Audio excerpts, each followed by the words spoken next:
So, there's sun outside, the bots are here. I guess we can stream on, right?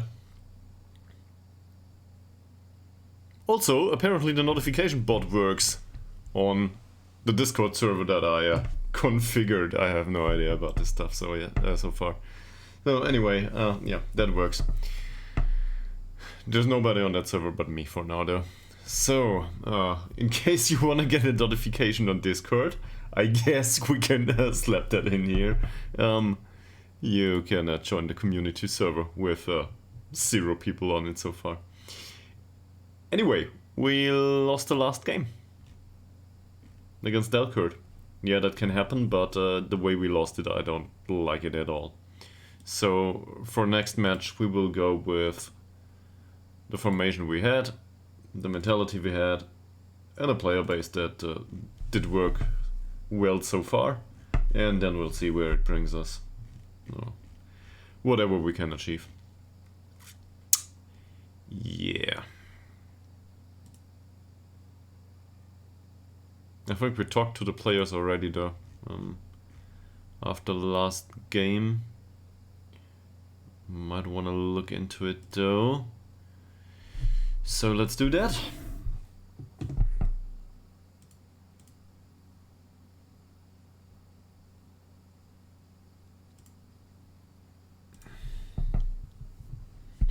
Söderberg played, conceded 2. Yeah. And we did not look into it, apparently. Otherwise we would know that, well, we would already have criticized him. So there's something to do here. Skillermo played. No chances created, basically. Well, not enough anyway. He should do better. Smilovic played. Decent game overall. We conceded 2 for central defender. This is weird, but he had a good game. It was okay. It's not his fault.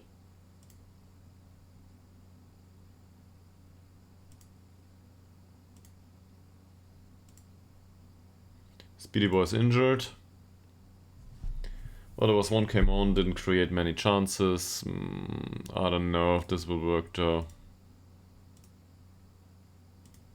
It does. August Tillander, 6.3.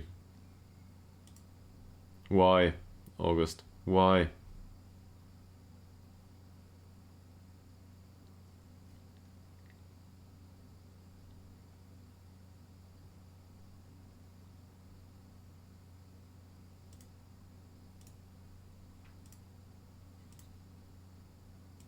Then we have Hugo Verlin, he's out on loan. Harry Warwick is out on loan. All of these are out on loan. Voltsund, that's the first game. Well, it's not the first game, but it's a game that he didn't score. I'm not happy with that. And the chances created were inexistent too.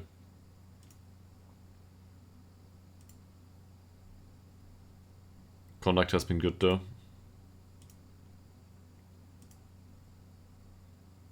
Okay. Apparently we do that too much with the conduct. 6.3 rating. Yeah, this is no good. So I think even though the tackling is great, let's praise the tackling.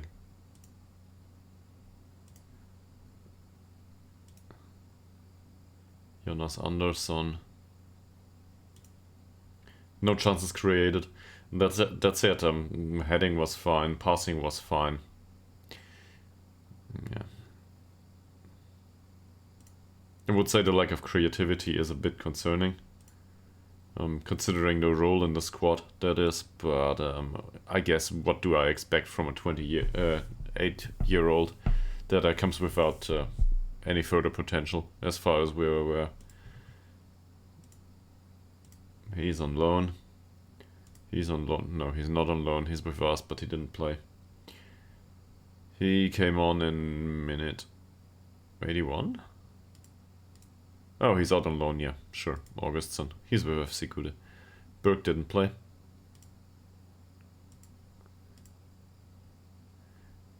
Burnson did. Not that much creativity though.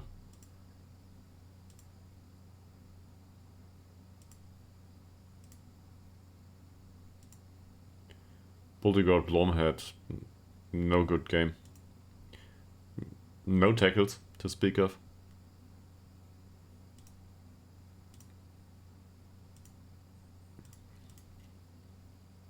And 3 interceptions isn't great, heading isn't great, passing isn't...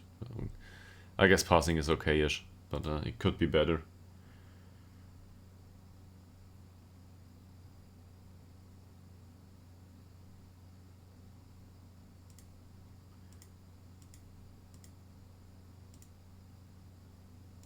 Yeah, Ekman didn't play either.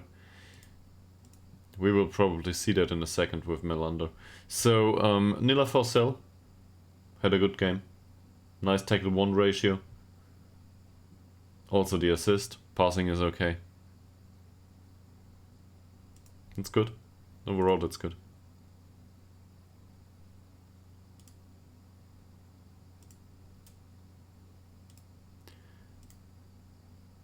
Who did score, by the way? Ytterhogdals had a decent game. Yeah.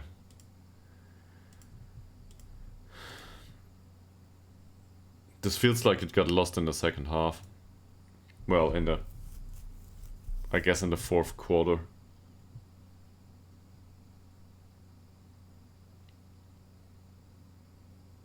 He didn't take a single shot.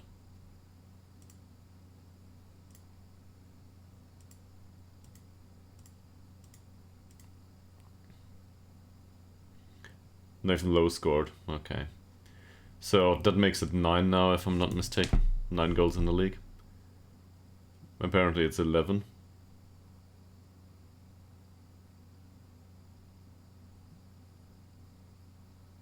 Weird. Home screen says 9. This screen says 11.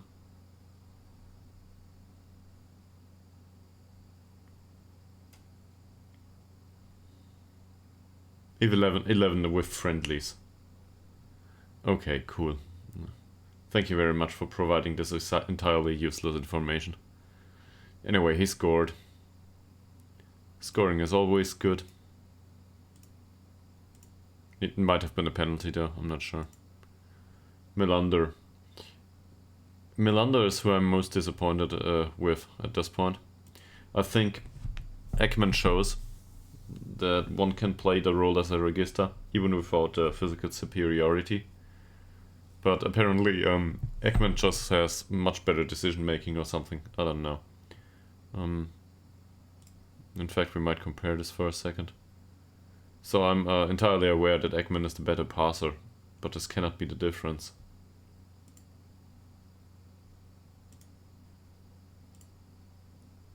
They both play as a regista.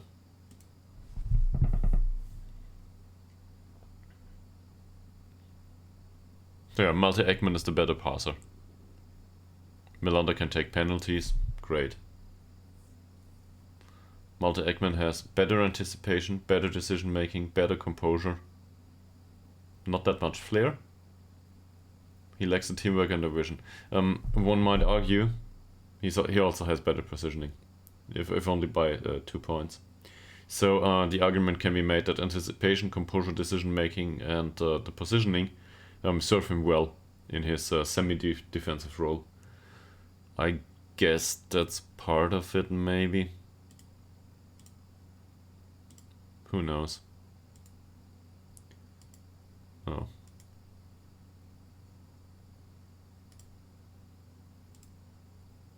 Did we talk to him though? What can we criticize? Lack of chances created, definitely.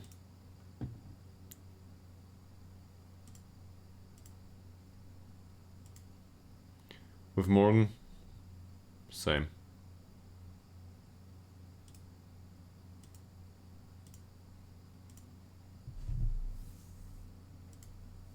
Muteba is out on loan with an assist apparently. Ngongo didn't play.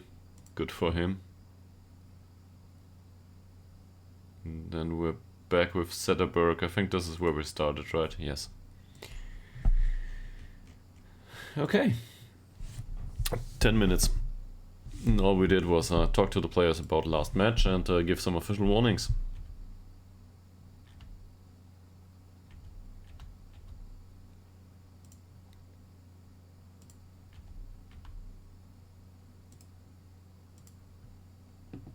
Work rate.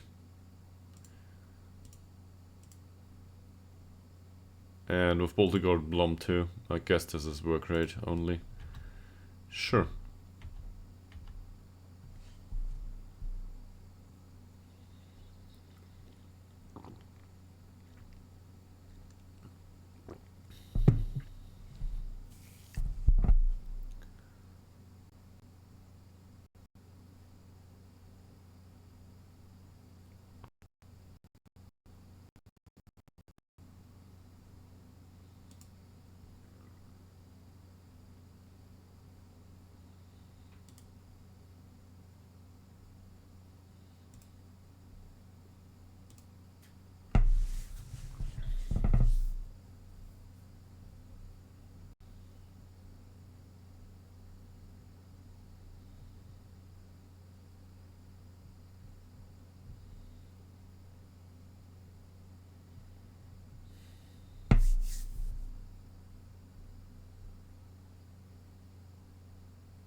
Pontus Tilmar has completed his trial period.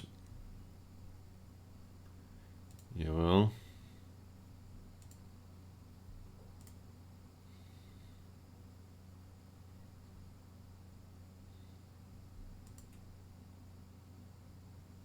Overall, I don't think that's bad. But finishing and long shots are concerning for somebody with a role that has an attacking aspect. Same with the dribbling. It's not horrible, but not great. Teamwork and work rate are good. Tackling's good. More of a defensive guy, I guess. Or I don't know, maybe box to box. But for box to box, he seems a bit weak to me. So let's not do that. I think we offered a contract to somebody else though. Last time, if I'm not mistaken. Okay, we know how to play again against this formation.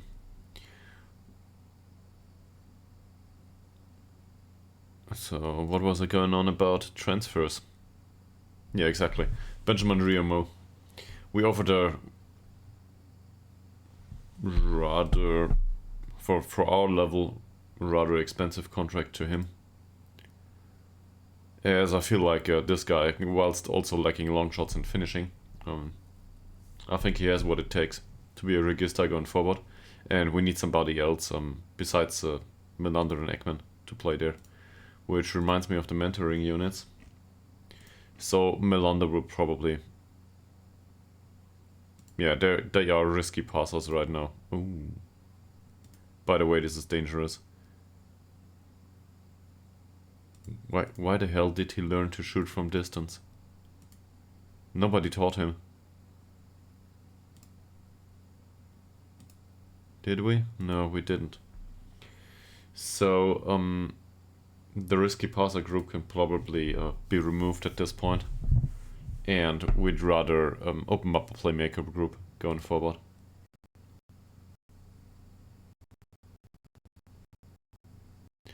Taking shots from distance, that would be... No, Oliver Swan can't do that. I was thinking if there's a possibility to go with a Metzal-like group.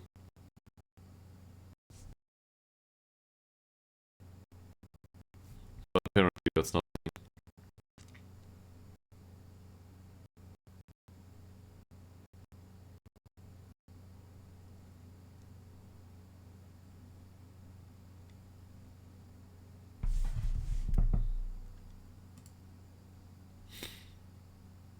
This looks totally fine.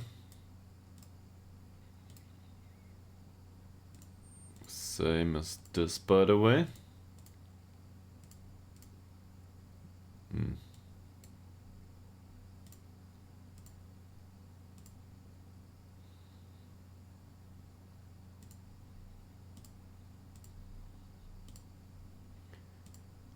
And here we can have the usual development sessions. Fine. So against Umeå, this is obviously, this is a hard one. As they are third in the league. Yes, we are still first. Last results were not going in our favor.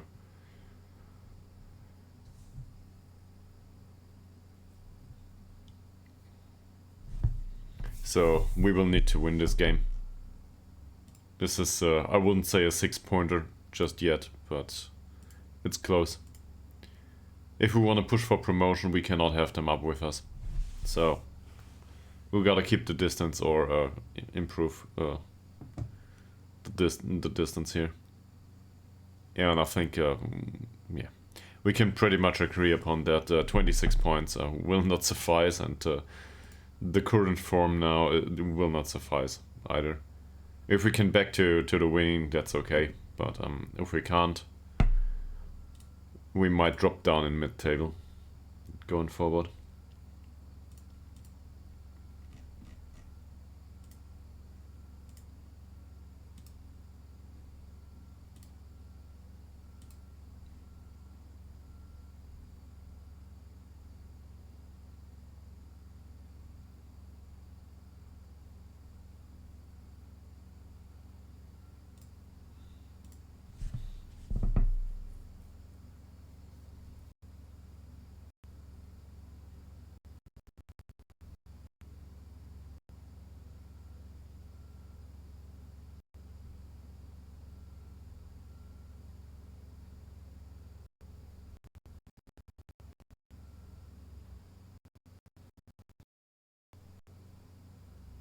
Lots of processing.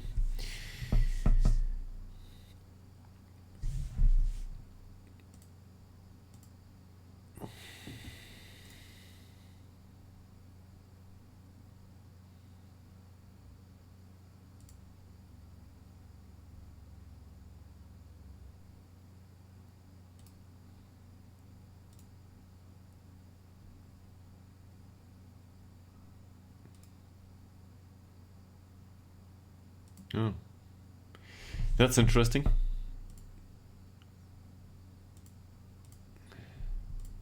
So this is... What does this mean? This means that we scouted them, but... Well, they were in near matches that we scouted, but they failed the potential ability check. This is what I want to see, yes. And there's a lot of players here that fit certain focuses. Actually, most of these here fit all too.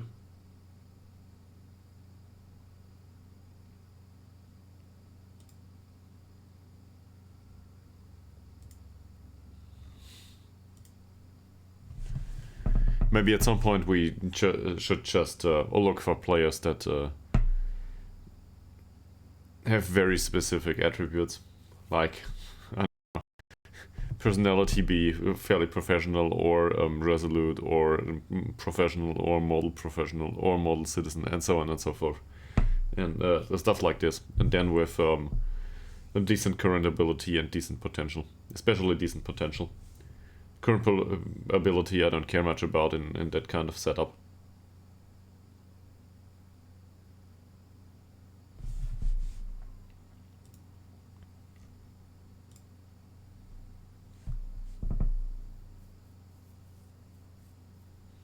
It's a bit difficult. On one hand, I don't like dealing with all of these scouting reports. On the other hand, I like to find players that are good. So to be too restrictive isn't a good idea.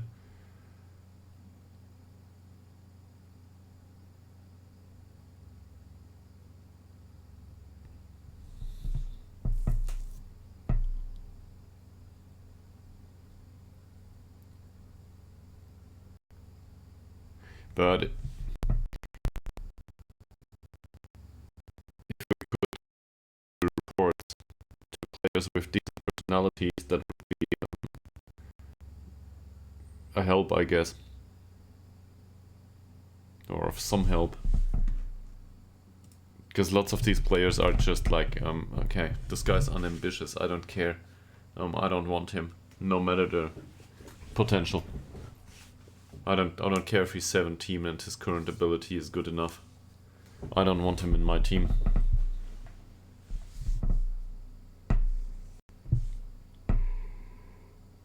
I guess one can always make an exception, but the entire bunch of balanced players that are 26 and overall decent to play, but we don't really need them.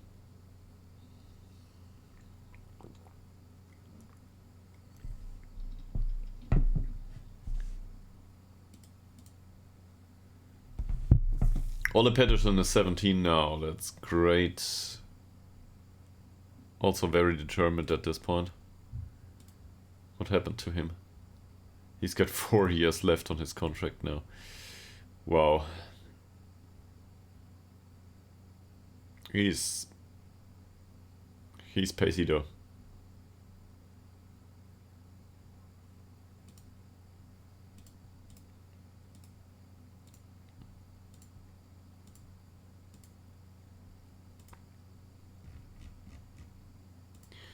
Oh, I spent too much time in the sun today. Now all that melatonin that has built up makes me tired. I should go take a nap.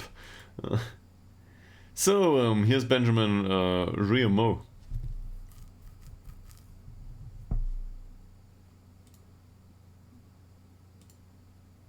He is entirely Norwegian, apparently, despite the name.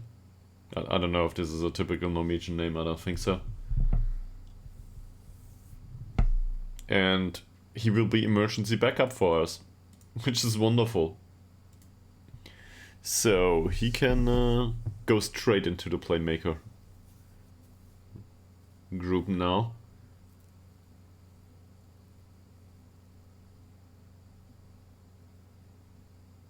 And I guess as an emergency backup, hopefully he might still be influenced by the others.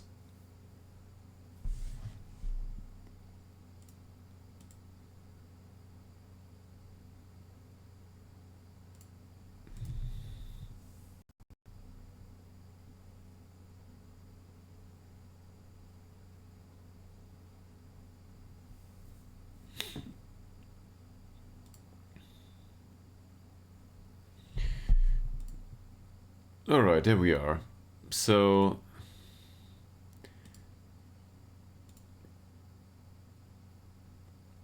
we thought about playing him as an inverted winger. That's certainly something he can do, but he's not that great with it. He already has to trade with the killer balls. The 1-2s I'm not too fond of, but he has what it takes to pull it off, I guess. He's got decent movement, anticipation, decision making, passing's good, vision's good. First touch is good. He's got what it takes to play 1-2s. So I guess this is fine. That said, I see more of a register in him. Why is that? Well, he's got all the attributes with the exception of the balance. That balance of 7 will do. That's okay-ish. And here we have long shots of 5. That's not great. But overall, I think this is a decent candidate for a register role. Given that he's emergency backup, we can give him some time to adapt to circumstances in the squad, gain tactical familiarity in training. He can train for half a year in case we don't need him. And Ekman can play most of the time, and he can be in a mentoring group with Ekman and Melander at this point. Also, set pieces. Like, I don't care too much about the corner taking due to the crossing, but he might take set pieces from time to time. From the left, I think. Yeah. Yeah, his penalty taking is decent too. He's got the composure, finishing, and long shots are bad though. So I'd rather for somebody to take the penalties that also has a decent finish. That said, if we cannot find anyone, good penalty taking on its own usually is good. So what we'll do is we'll go with free kick taking here. and give him a mentoring group immediately. And now we gotta reopen a group that I just closed. There we go. These are all the wrong ones. Melander. Korovic shoots from distance these days. And Malte Ekman. And in this group, apparently Malte Ekman is the one that is influenced for some reason, whilst Rio Mo isn't.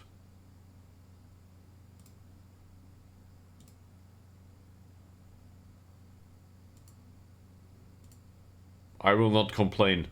With a driven and a fairly professional player in the group, I guess I will not complain. But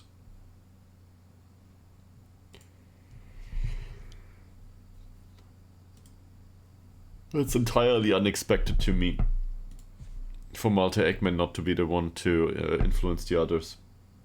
Well, whatever, as long as it works.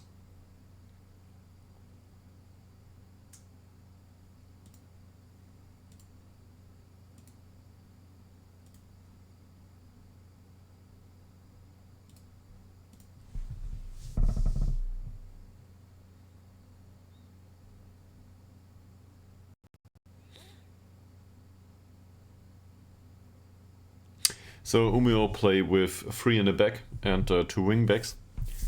True wingbacks, not the way we use them. That should open up some space on the wings. So definitely going for the classical combination overlap and then put balls into the box. Given that they play with a deep lying forward these days, that should add to the confusion, I guess. But we will have a hard time scoring in a direct manner due to the fact that he's not a good jumper and header. It would be entirely unlikely for him to score a goal after, I don't know, any high ball, any floating ball. I don't think that will happen. So Speedy Boy fit? I'm not sure if he's match fit. Where is he? He's always somewhere else there. Hey, he counts as match fit, apparently. And the fact that he injury risk is heightened due to recent injury. Okay, so he has increased risk of injury.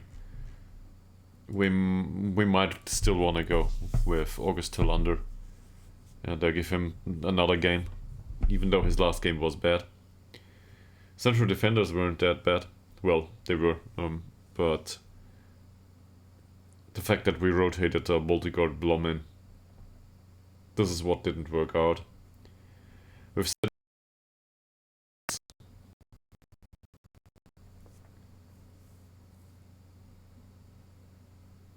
I'm not sure what I want to do there.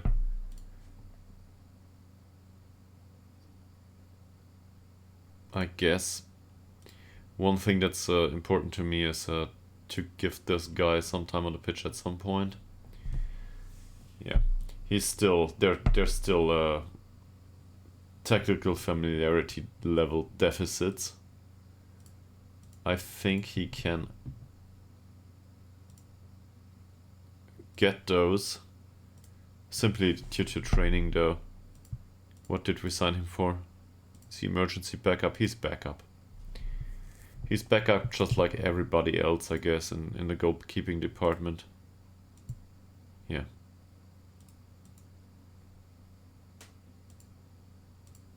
It's the same guy. Even Sederberg himself, right? Yeah. He's considered backup, though he is a highly influential player.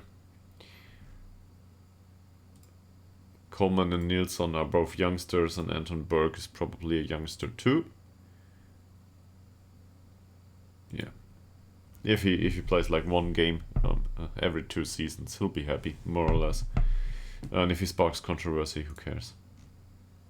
We can just let him go. Like, this is a young talent, and it's a good talent overall. but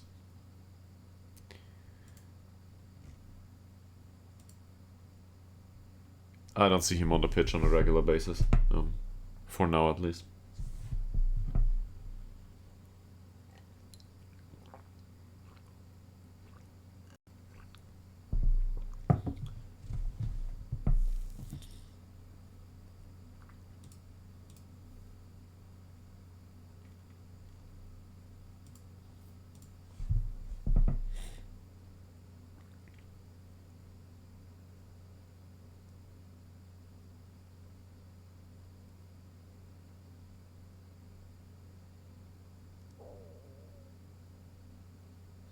So in the last game, I think Ytterhogdals did well too. Oh, we have a friendly at their place that was proposed to the U19. Why not? Let them play a friendly. Why not? The trial of Elliot Stroud comes to an end.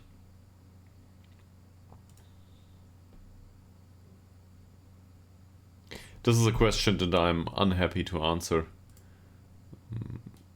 Do we need him? Probably yes. But with a tackling of 5, probably not. He's strictly a wingback. Like, he's a really good complete wingback. In fact. Yeah, lacking the flair. But on a supporting role, this guy would be wonderful. Lacks the tackling though, so somebody needs to cover for him. And if we compare him to Dirk, wherever Dirk is, there. Well, better vision, attacking, technicals. On the other hand, Dirk is not that far off. So, given Dirk some more time on the pitch, can he make it? Probably. Especially the technical department is... there's a bit of a difference there, though. Yeah, Dirk's got tackling 5, too. I didn't know that. Seriously, I didn't know that.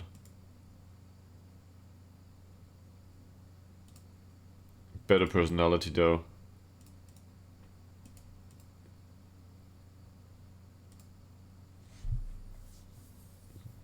Barely any development so far, but after 4.5 months, that's hard to assess, I guess. His overall training performances have been great. He might be entirely at the end of his potential, but if he is, like, he can't be at the end at all. He's 20 years old. A player is rarely at the end of his potential at 20. This usually doesn't happen. So my guess is he has at least half a star or something going for him. We can improve him a little bit, and then he could be an awesome squad player overall, with that personality. So seen from that perspective, I definitely want to keep Dirk and I want to play him. And this guy's expensive too. Not to forget that. He's good, physically. Not a big fan of the trade. Neither of the knocking the ball past the opponent, but for somebody that, you know, a finishing striker. So poacher or advanced forward. For advanced forward, this looks really fine. And poacher is too limited for him, actually. As a target forward, I don't think so much. This is not good. Also runs with ball down right is... I know. This is just a waste. And then there's Mirko Svensson. Yeah, that looks good overall. I think we already compared him to Nila Forsell.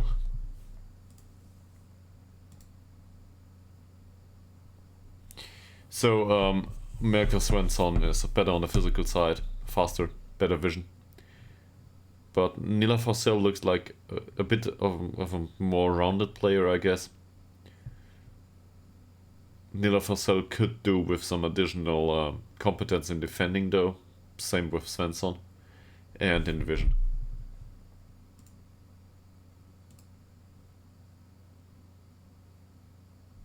We train him composure and decisions right now. I'm not sure if this is needed, strictly speaking. He has minor deficits in marking, for example. But I wouldn't want to go with marking, positioning and so on. That would turn him into some sort of ball-winning midfielder all of a sudden. I don't think this is what or who he is. He's a hard worker. And Marcus Svensson is a working type too. Dives into tackles though. And he knocks the ball past the opponent. I don't like that in midfield. I don't want that there. Yeah, okay. They apparently suffered defeat against IF Karlstadt football. That's great. Is there a chance that they take all the points? Always.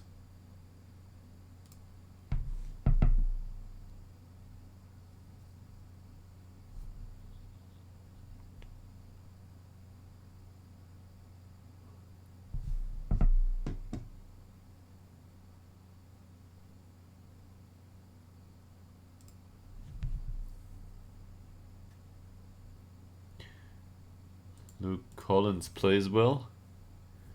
Great. Good for him, I guess.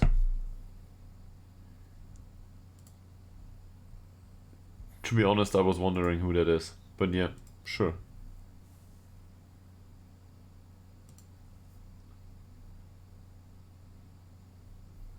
Definitely not.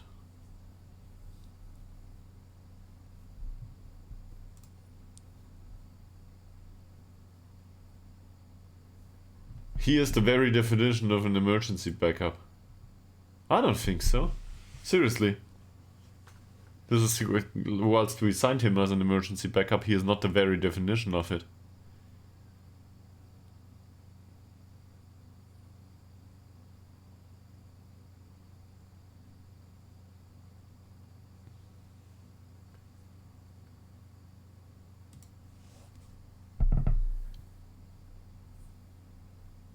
Apparently we are,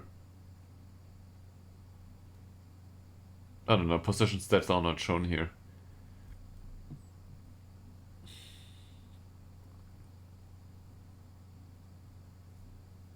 Well, it's true. If we've got a ball, we will not concede. Well,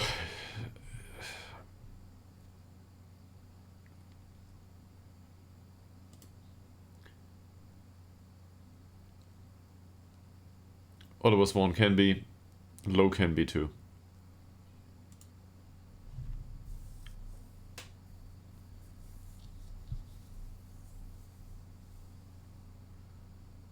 I find them boring to watch. There, I said it.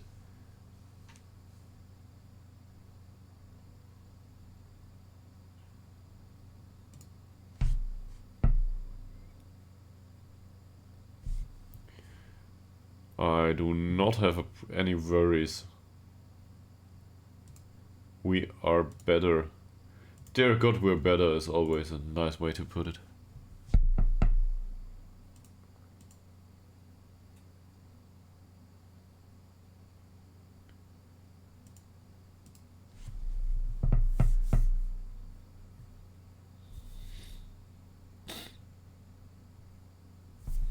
Given that neither Make a Billion nor So Loser are around so far, there will probably not be dog stories today. So at least nobody will clip some stupid stuff of me and put it to the internet. I showed that yesterday's clip to my girlfriend and she was laughing for like, I don't know, 10 minutes. I don't know why. It's not that funny. But apparently she disagrees.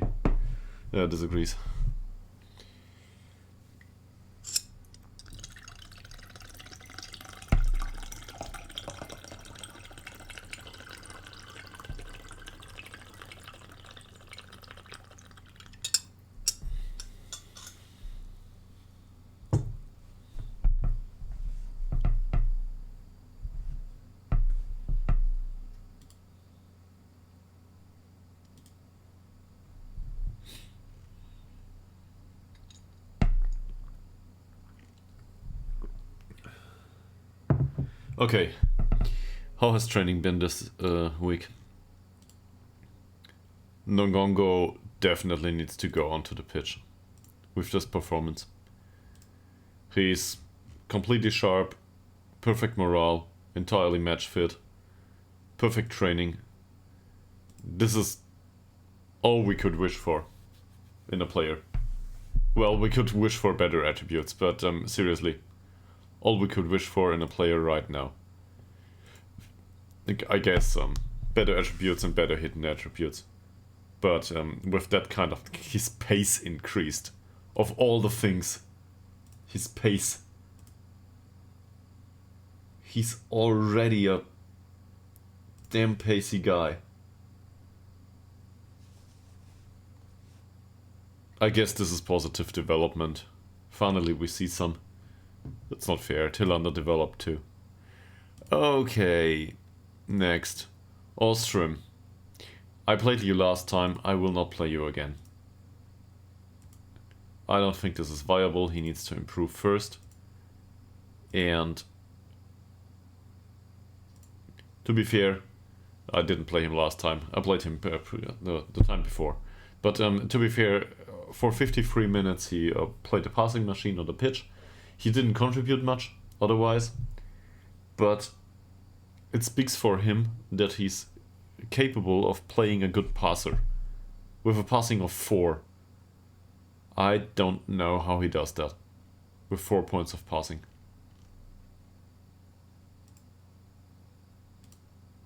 Adalsteinsson. That position is already taken, and for any other position he will not do. Central defender maybe, come to think of it. But not for now. Like, no. Same here. He's seriously lacking in some areas. We want to sell or release him. Dirk. I think Dirk is a fine choice. We could do with someone else that's perfectly capable to play here, but Dirk is a fine choice. Jonas Andersson played last game, didn't do well. He can stay either on the bench or entirely off, probably entirely off. Nila Forsell played last game and will always play. And given that Sederberg trains well,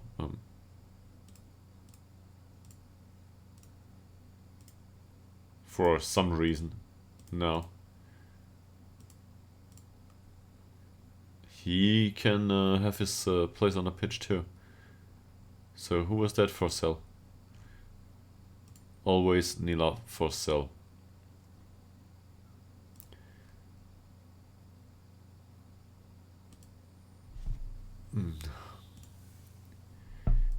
Then we have, well, Coleman will not. I guess he can make it to the bench. Why not? Let's get him on the bench. It's not like he will make an appearance.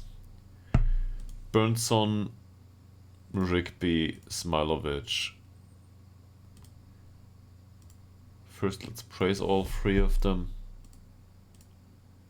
Rigby and Smilovic. Let's give some praise to Ytterhogdals too. And to Speedy Boy.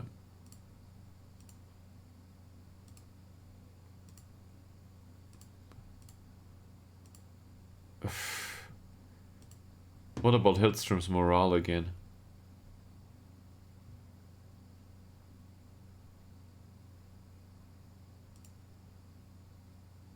I don't know, from a star player I expect something a bit more, I guess.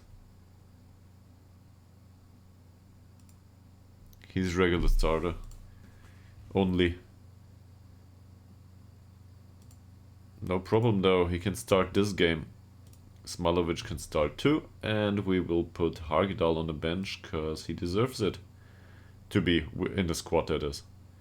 Same with Burnson here. Now, just because Burnson is capable to play on both wings, Anderson isn't. Well, Not to the degree that we need him to anyway. So, that's it. The register is probably not debatable at this at this point. We will not play Riomo immediately. He can adapt to circumstances in the club first. No, where's Ekman? Malte? There he is. It's such a long list of players. Malte Ekman. How has training been for you? 6.85? Yeah, okay. That's not great, but it's something.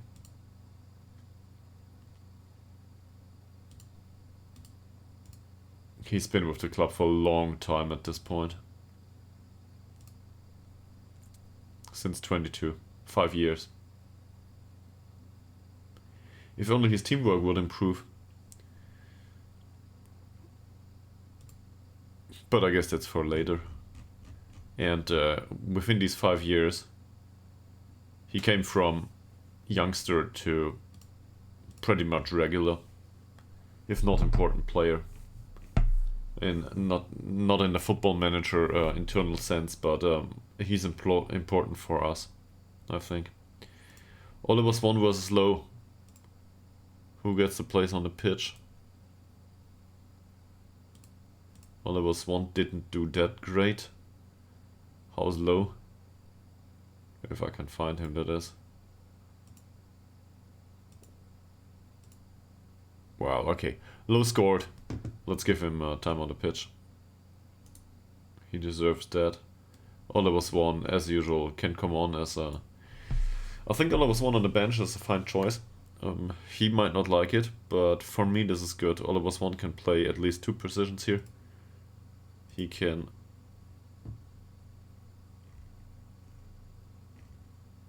In fact, he can also play right winger, even though if he never did that. But due to the dribbling and some of the pace, if we would play him as an inverted winger on support duty, that will do as a replacement for Telander slash Speedy Boy. Which reminds me that Telander will definitely play, because Speedy Boy just came back from injury. I don't want to risk it. And it also reminds me of Speedy Boy's training. I want him to get rid of this so that his training is a bit lighter.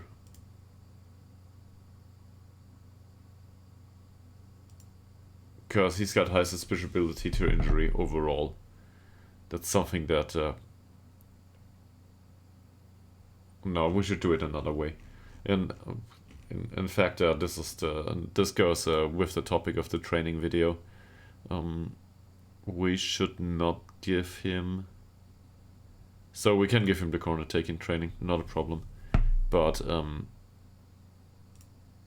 in training rest,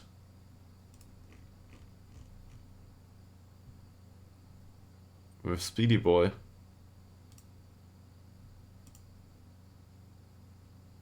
we will give him half intensity, always. He will not develop much, but he doesn't need to. It's enough if he develops a little bit for us.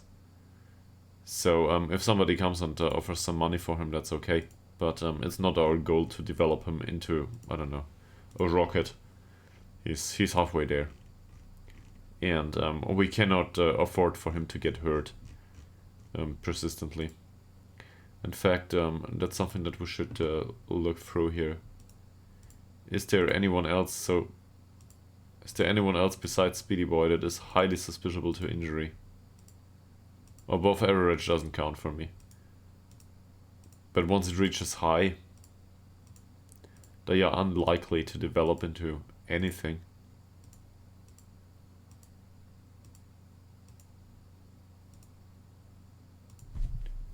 But for example, for a 20-year-old, like, for him, he should always train hard. Per Fransson. It's good to know.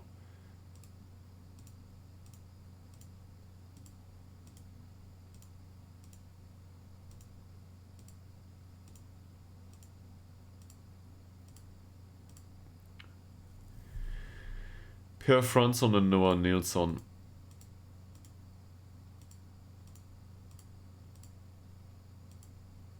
Okay, let's go there.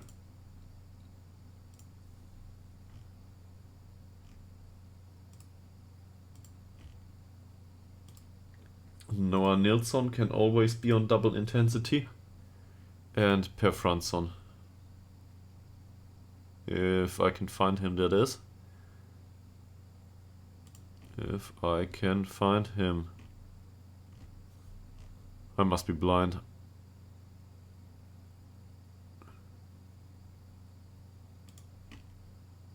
There he is. Reasoning being that, well, Per Fransson just needs a development. But also, given that he's a professional, he will not complain about harder training. And we don't need to rest him.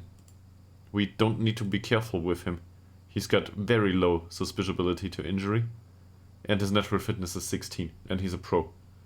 He will not hurt himself. And if he does, it's really unlucky. So we can grind him to the bone. Quite the opposite of Speed Boy, really. Who we cannot do much with.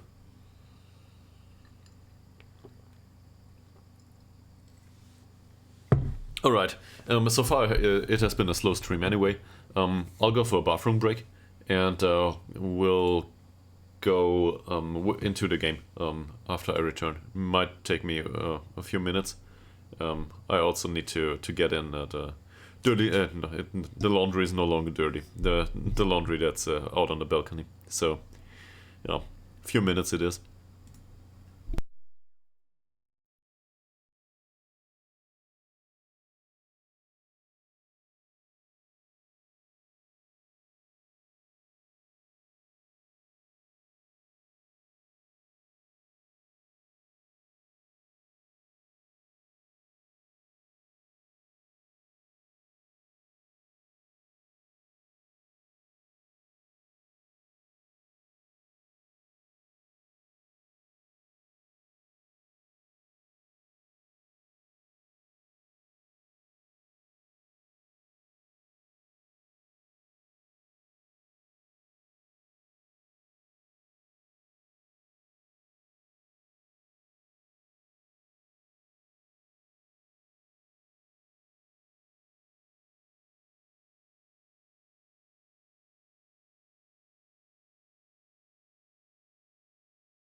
That's the wrong screen. This is the right one. Hi, I'm back. We got offered a job by Malmö. Obviously we will take it. Not.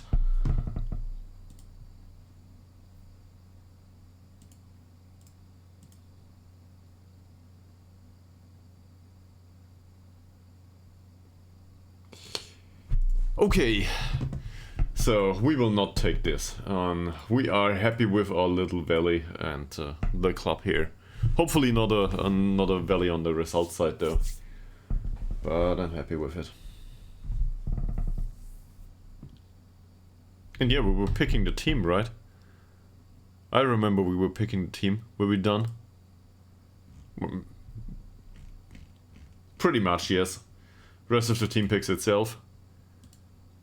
This guy trained on a decent level and, well, he didn't have a good game last time though. Apparently it doesn't pick itself.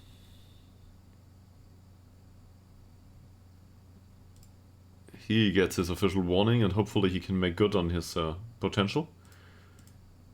Which we also hope for Puget, but I don't have high hopes for him right now. Rio Mo could play there, but he's really new to the squad and definitely not. Lilydal would be the routine member at this point. Good training. Good training. Given that the other guy, that Low didn't play well last time, let's give Lilydal a shot. And Franson 7.05 is bad for him. That's just how it is. As a professional player, this is not good enough. How did Ishak do? Not better though. So Morgan can go on the bench. Oliver Swan's here, so if we consider Oliver Swan somebody to play on the right wing too, which is a bit of a weird choice, but I explained that previously. Then we need, well, what do we need? A box-to-box midfielder. Which, along the way... Thanks for the follow. 50! Thank you very much, Mr. or Mrs. Buster Barley. Buster Barley, probably. We need a new follower goal. And given that Buster Barley just helped us achieve this, probably you can decide on, or at least give input, on a reasonable follower goal. That said, I don't see anyone with that nick in the chat, so I don't know what that means. I guess somebody else needs to decide on that.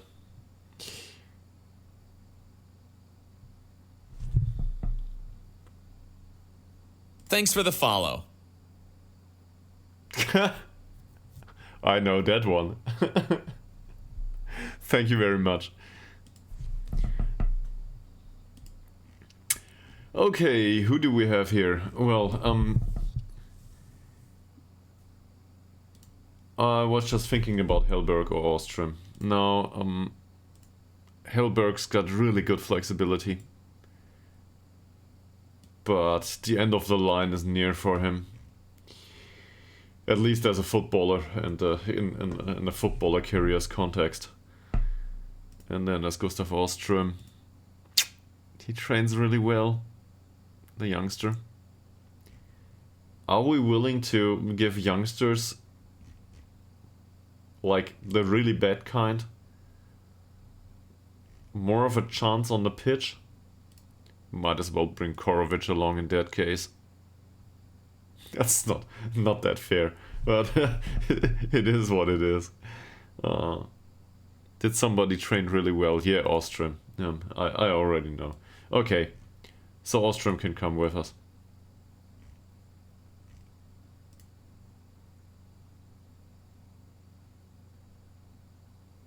I have decided now. Ostrom can come with us, yes. We will do it like this for this game. Give the other guy some time to settle in. I don't want him to be rushed into the squad immediately. Also, somebody needs to welcome him, and that should probably be somebody with a rather good personality. So we will discipline him because we can. And then we've got a new signing here, and we should tell him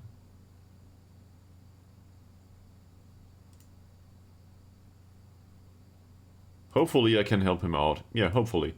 Hopefully the settling in period has a positive influence on his personality too. He's already driven. In fact, I should probably look into that prior to the game. We should have a look, right? So, Benjamin Riamo, there's not much to see for you, but I will look this up now. He's not a regen, he has determination 18. He is driven. That means he has... oh, not yet. Media friendly only. Okay, media friendly only. This tells us basically nothing about the player. His ambition is between 10 and 20, and his temperament is between 7 and 20. The rest of the attributes, controversy is a bit lower, statistically speaking. Should be 7.5, around that. And the rest of the attributes, loyalty, pressure, professionalism, and sportsmanship, is between 1 and 20. Can be all over the place. So, surprise package, I guess. Yeah, this is what we'll have now.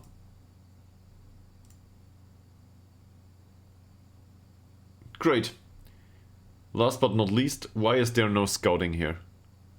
What are you doing? Scout the league. Schedule says Piteo Skiljebo.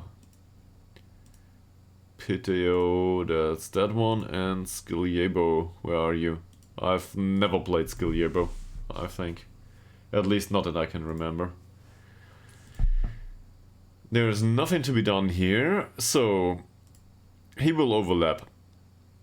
Same with Dirk. This will be our primary goal scoring in this match. Hopefully, the overlapping. So that's abundantly clear from the get-go. We need to do this, and we need to work the ball into the box to retain possession and just hope for a chance. We need to create one. These three. He's not that fast, actually. Mr. Zwan. A Dutch player. Interesting. He's not that fast, but he has a really good passing and really good finishing. Off the ball movement is concerning. I'd still go with tight marking here. Jumping reach is only 9, even though strength is 12. Our central defenders are better. I believe in them. They can mark him tightly. And even if they lose him from time to time, it's better to mark him tightly than to give him time to pass. Like, this is something that cannot happen. We need to close this guy down, and we need to avoid getting him into play, basically. Victor Kampf, I remember. Not so fondly. Yeah. He's not a great passer, but the finishing's good, heading's good. Overall physical attributes look just fine. He needs to be closed down. He's dangerous enough that he needs to be closed down. I'm not sure if tight marking is a good idea. In fact, jumping reach 15 and strength 12 say probably not. But he's dangerous. That said, he's got a weak left foot, so hopefully we can use that. And then there's Amadou David Sanyang. I cannot remember this guy. Looks dangerous though. That off the ball movement. Tight marking is not a good idea with that off the ball movement, even though jumping reach is a bit limited. At 1.71 m, that's likely. Same here, close him down. They want us to mark him tightly. I do not necessarily agree.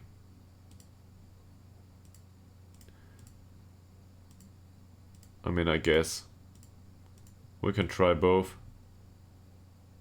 And also show him onto the left foot. Then we have these two. They will probably have weaker feet. Well, at least one of them.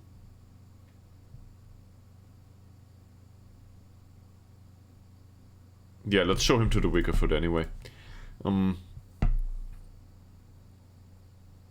So these provide the crossing. These are the only options that provide some width. And if I look at...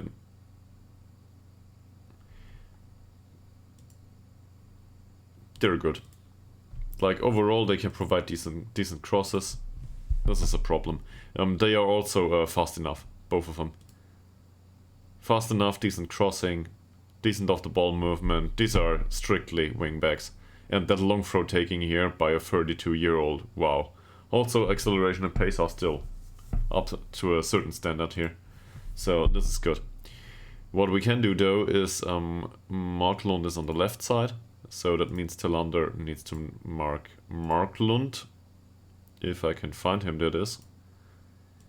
And Ytterhogdals needs to mark the other one. Habib.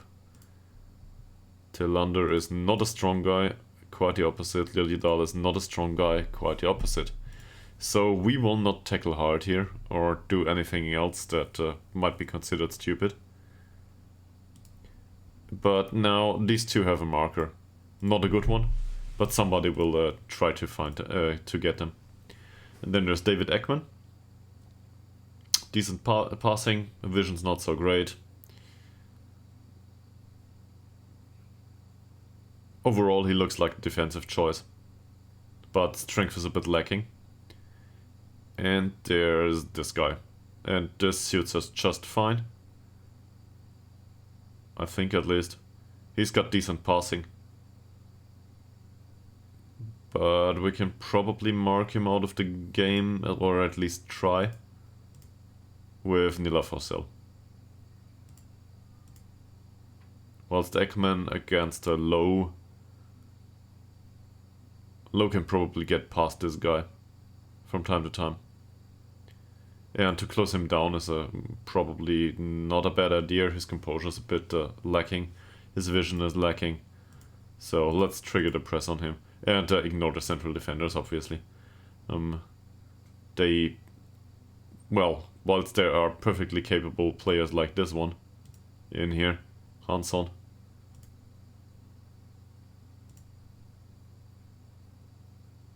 They have good passers overall, yeah.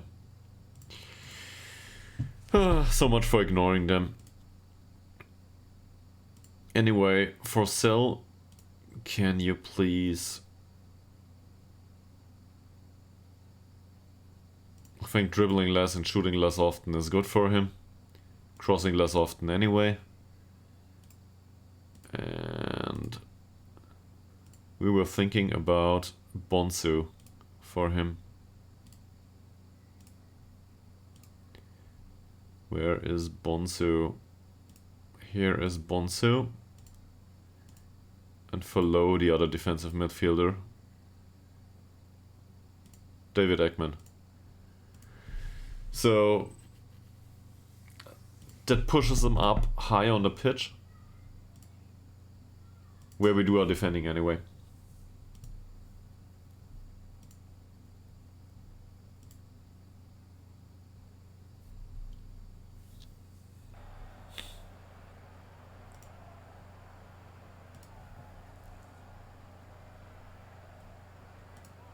Revenge. It's always about revenge. If we can. Who doesn't like a bit of aggression?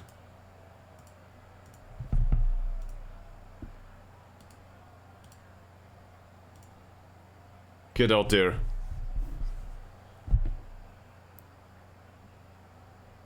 Seven changes to the starting 11. Wow.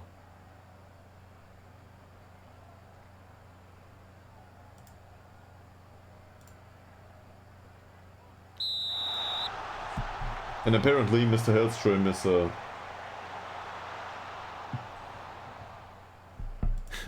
apparently Mr. Hellström is a rather good defender, at least as far as statistics go.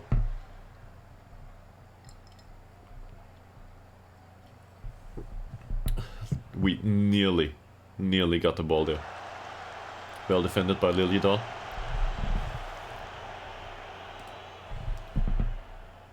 Björklund, Kampf.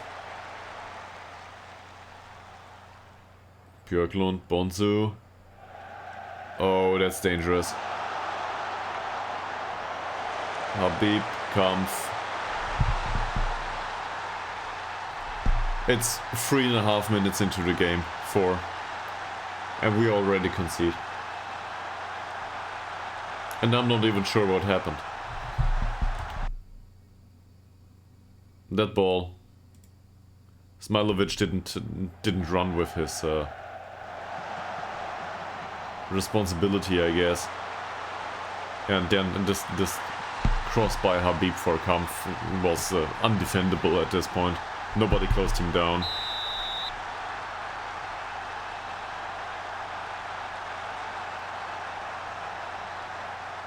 Hellström. We dropped to 2nd place in the league. Great. Ytterhogdals. Habib. Well, that's not the start I was hoping for. Quite the opposite.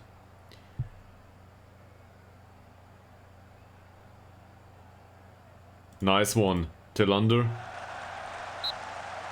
It's only a corner. Only a corner.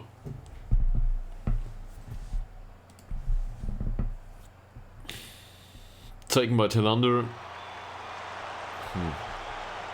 Nothing happens. Low. No. Was that a shot? I'm not even sure. Nah. No shot. Tillander with a free kick. Smilovic. First one on target.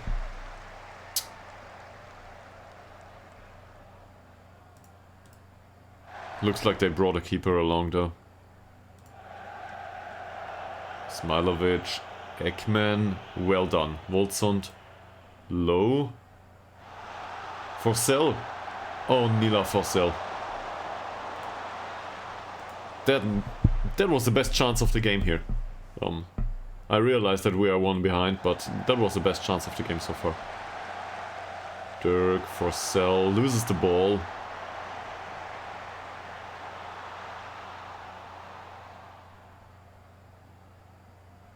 Marklund.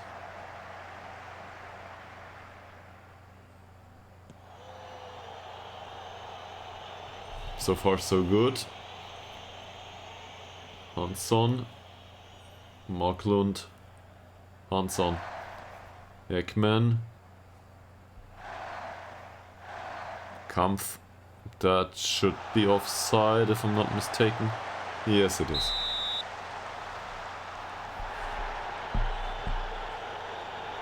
With the exception of that one scene. We've got it well in control, I was willing to say. Well, that's offside too. But nice try.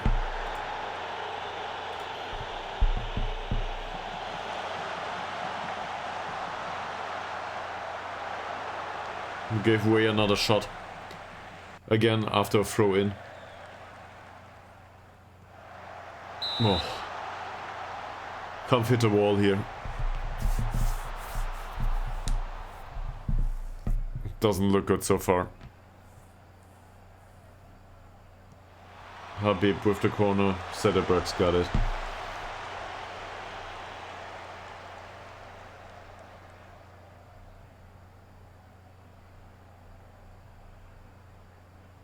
And as expected, we don't create many chances. We were trying to, but... What's this?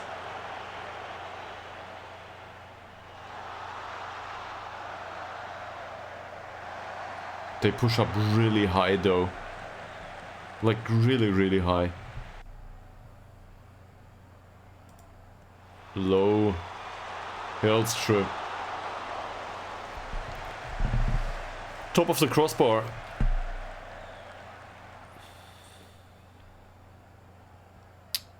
Björklund, Kampf, Björklund, Bonsu, Habib. That's an easy one for Sederberg. I think the striker was offside too. Dirk, long ball for Liljedahl.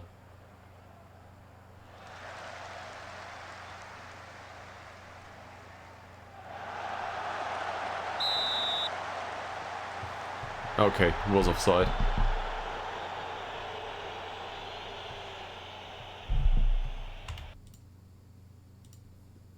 Anxious. Very frustrated. Yeah.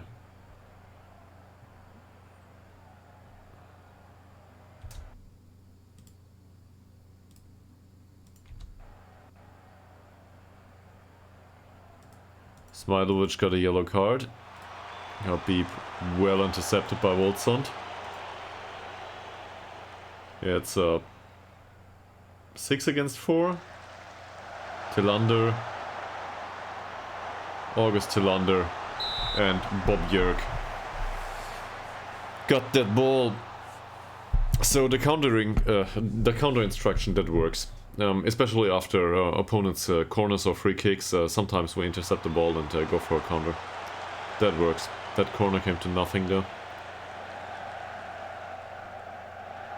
On the other hand, we defend ours rather well. Like if we are attacking corners, we defend the own goal well this season. Forsell, he's all alone here. Forsell, Ngongo, and it's another corner.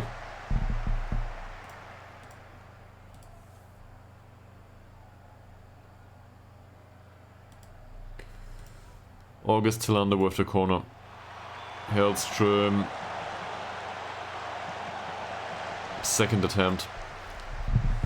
First one looked rather like some sort of flick on. Ngongo.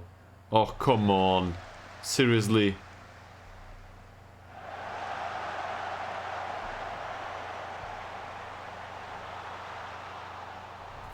That's it. He's out. I don't think he was on heavy match load or something. It's just random stuff that happens.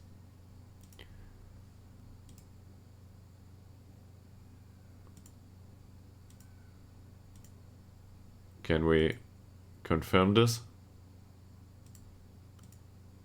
Can we? I don't wanna spend a stoppage for it, but okay. So we need to think about this. Apparently we need to spend a stoppage now. Do we want to replace Smilovic immediately? Not sure.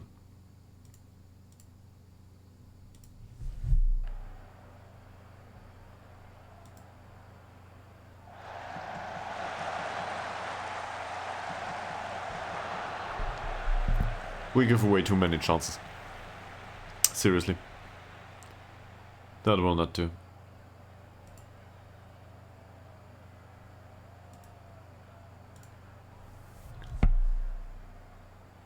And August Tillander should have scored that one. But it's always easy to say.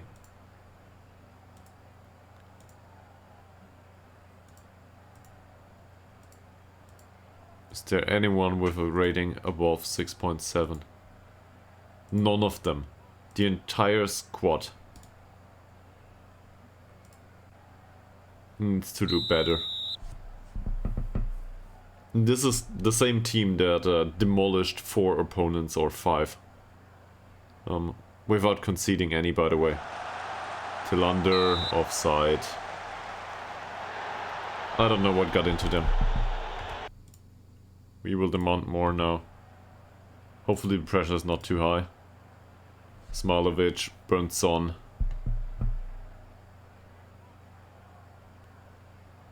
Low. Nila Forsell. Didn't take the long shot. Dirk. Hansson, Björklund, and apparently Tillander was offside. Of course. Always Tillander offside. Low. There was only the top of the net though.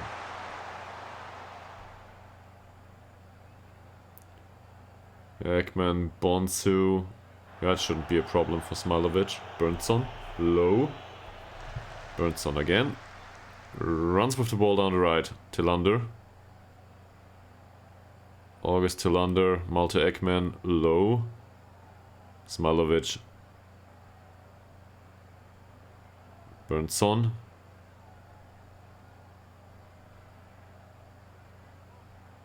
That was close. For Cell. Ekman. Killer ball by Ekman. For low.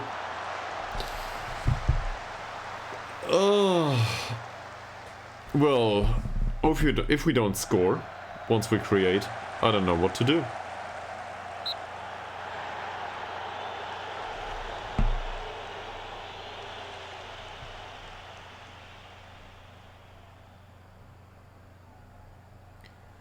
Dirk, Tillander, Dirk. Nice pass. Ekman, Liljedahl, Ekman again. That's a corner. Ekman with a shot on the left foot, I think. Interesting choice. He would have been targeted towards goal. That's for sure. Liljedahl, Smilovic, Ekman, Tillander. Oh, come on, seriously? Why don't you take the shot? Sun Young, Swan. Woldsund. Well defended by Woldsund. And Sederberg takes the long ball. Tillander. Low. Liljedahl. Wonderful pass. Low. That could have been the 10th goal of the season for Nathan Lowe.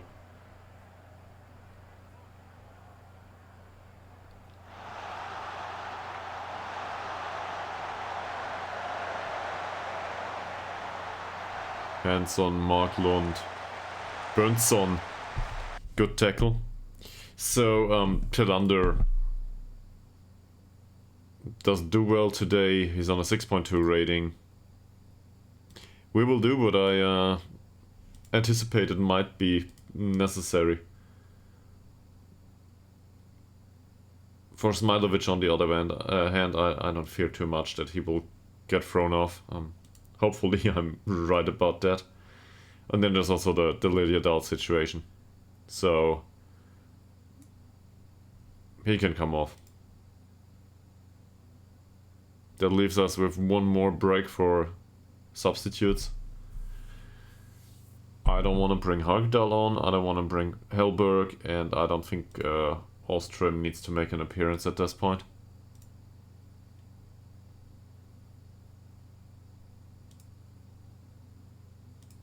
These two though. They have the skill set to change the game at least.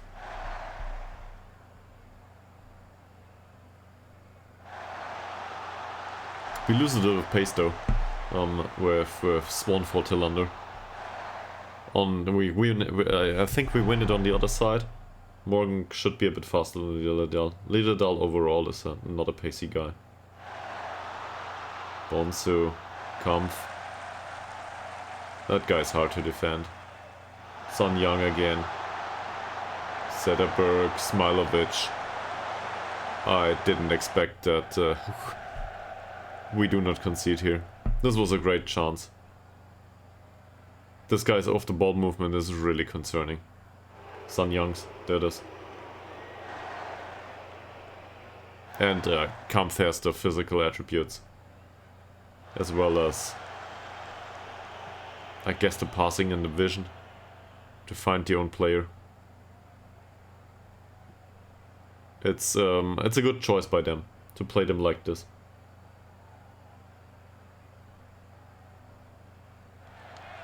Well done. At least the first time. That should be offside. And it is. Let's encourage them. Hopefully it works.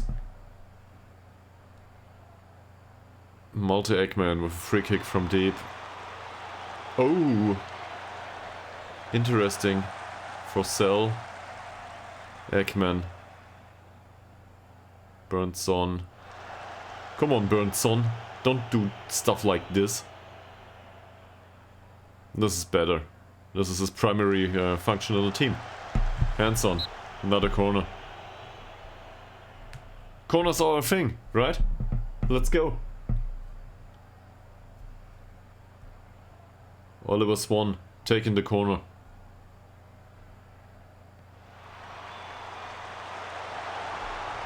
Just over. Or maybe side netting.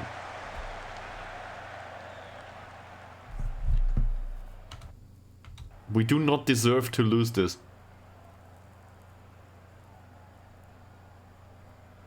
We might though. Dayton, Eggman. There has been some physical contact here by Nathan Lowe.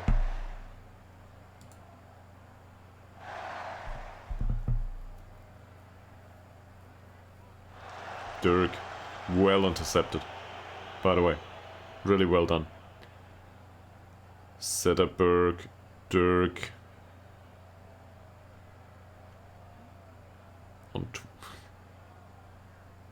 Nathan Lowe now, Dirk again. Morgan. Morgan runs past his marker. Morgan. For Cell. Well, that clearly was a situation for a shot. So I'm not annoyed by it. It's okay.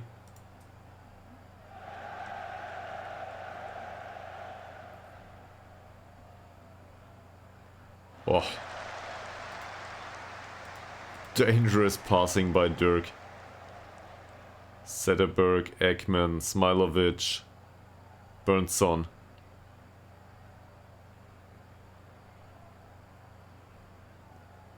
Burnson. Low.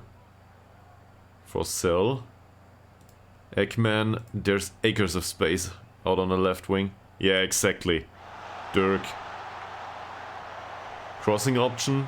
Crossing option. No crossing option. Morgan. Burnson. Oh, he would have been on target. They create stuff. What's going on now? Can I have my menu, please?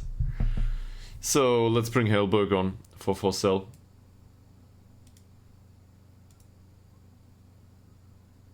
Hellberg can take more passing risks, and I think the rest is fine. If I remember correctly. And then there's only Ostrom left.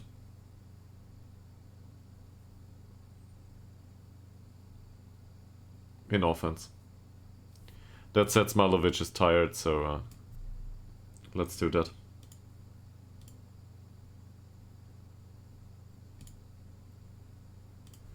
Go. 11 minutes to go. Push forward, do something. Low. Nice pass. Morgan. Morgan. Dirk. Hellberg. Low. Eggman. Oliver Swan. Offside again. Too many offsides. And we had the better chances, expected goals wise.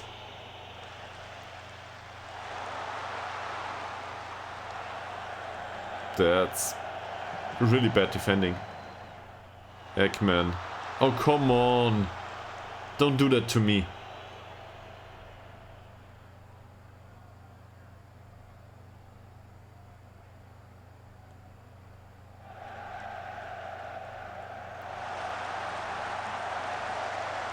At least Sederberg is still awake.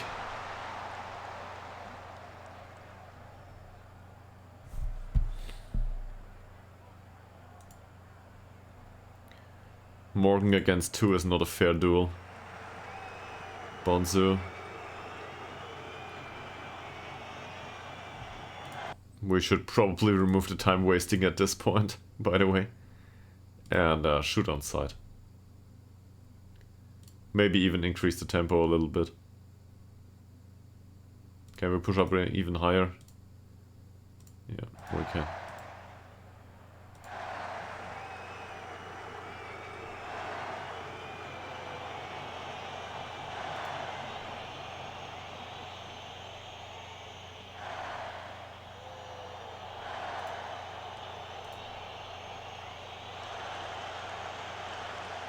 Hilberg, Hellström. Good ball for Morgan. Holzund. Is this offside? Of course it is.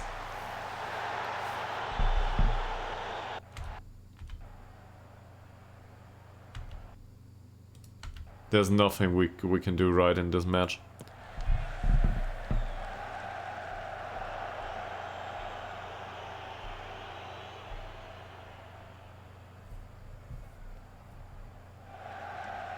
Again, long ball towards Zwan. We can be lucky not to concede a second. The quality of their chances, this was the first high quality chance I think they had. It's not like we had a really high quality chances either. Overall this was a slow game. Get another corner gifted though.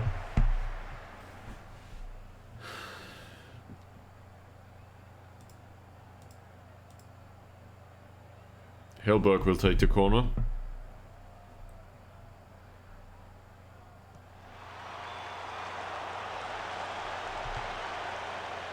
Nobody. Morgan. Habib. And Kampf. Another free kick by Low. Hellström.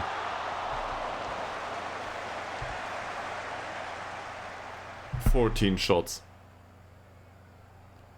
Half of them on target and none found its way to the back of the net.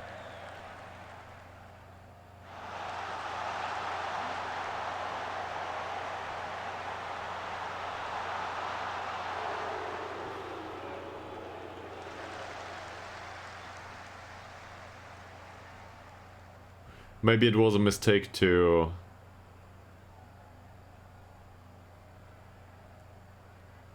Yeah, it might be the case. Maybe it was a mistake to leave the... To get the inverted wingers. To mark the wingbacks. Maybe we should have gone in a more aggressive manner with this. And left them up front. That would have been a 3 versus 3 up front. Really dangerous for them. But so overall this is... I would argue this is unlucky, expected goals wise. But...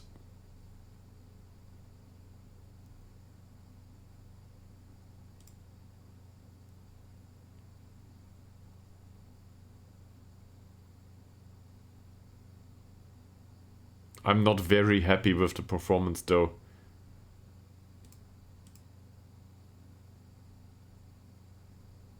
No. We are angry, always. Especially in circumstances like this. I was hoping for something better. This will not do.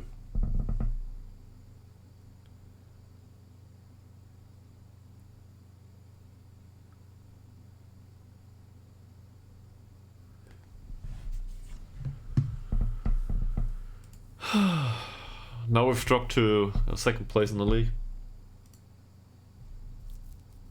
That said, this match was better than the last one. So...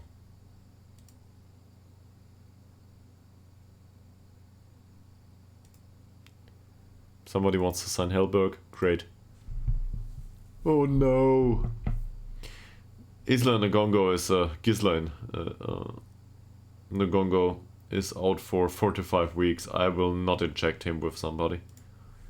Let's leave him to the physio.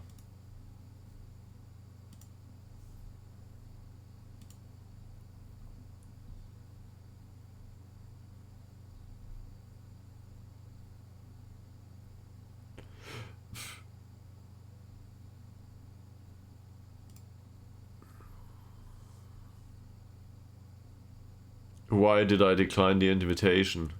Because I'm not interested.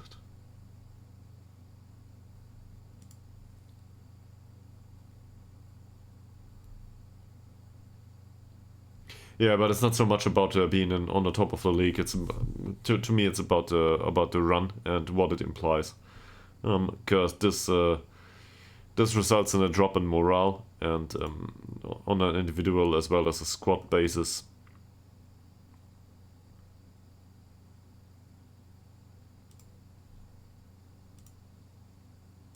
And a drop in morale might see us in some sort of downward spiral if we do not address this immediately. The thing is, though, we ended up here just because we had good morale. So it's,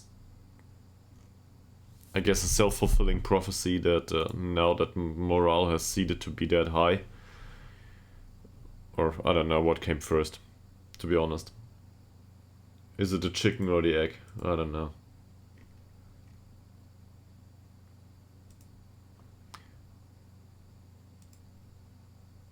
But I was hoping for a better result.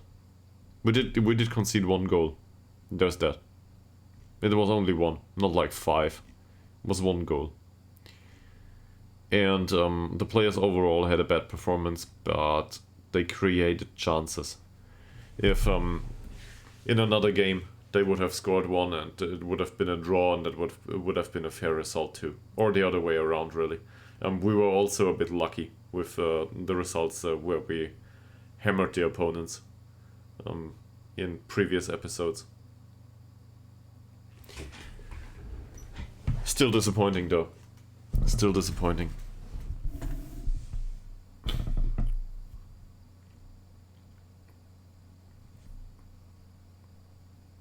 And Wolfson's performances overall.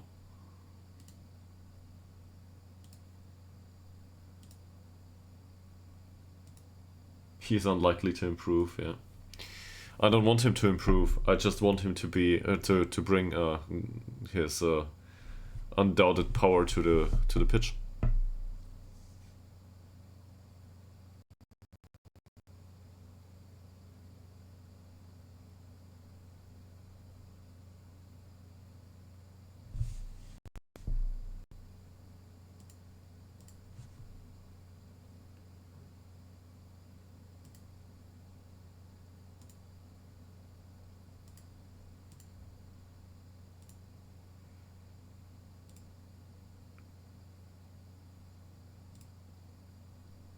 Hmm.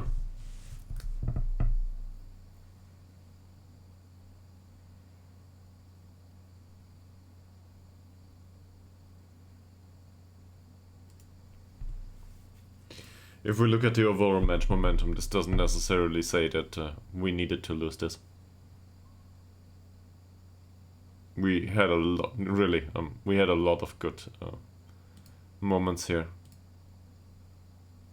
Expected goals wise, sure, we need to defend this in a better manner. That said, we were going against a third of the league. Yeah, they probably had good morale. You can clearly see here that Dirk had some time to roam. This is what happened. We created chances over Dirk's wing. Not so much on the right side, though. Ngongo as well as his replacement. So the passing combinations weren't there here. I'm not sure why.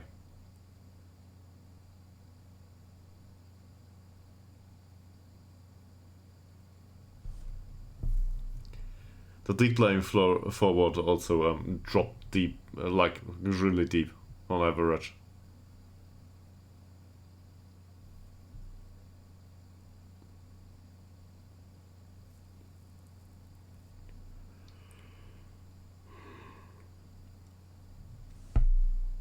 Hmm.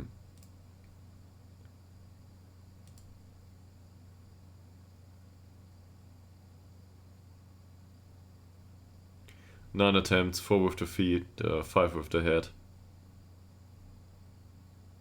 We have not been shooting well, yeah. That's true. and the opposition had good passing over the wings. That man marking and specific marking, tight marking didn't work. We shouldn't try to do that anymore. Not with these players. We need to do it with somebody else. Or, I don't know, we need to get the wingers the opportunity to be wingers. So we force them into a decision.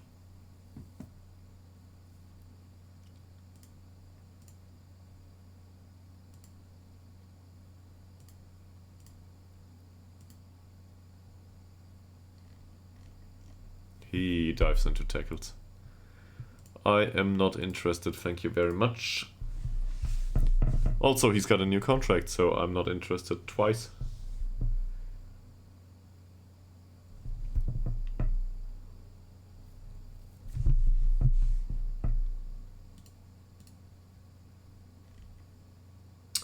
Follow a goal, follow a goal. I don't know.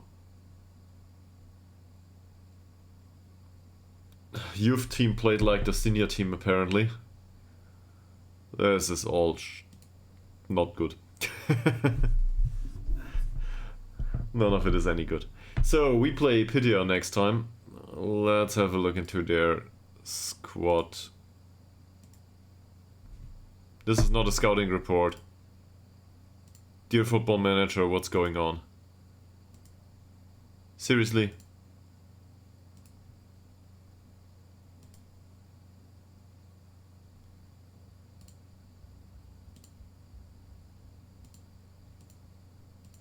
Cool.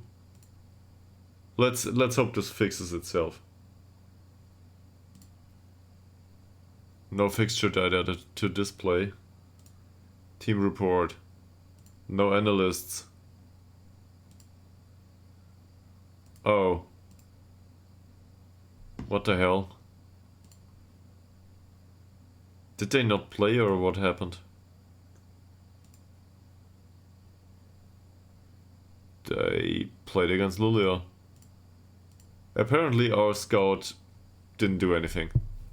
I don't know. Wrote us a report without any reason.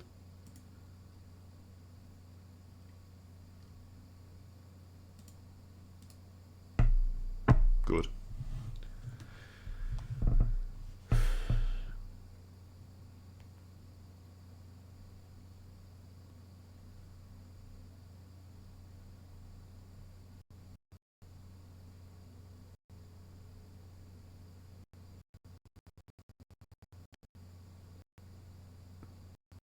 Which guy? And welcome to the stream.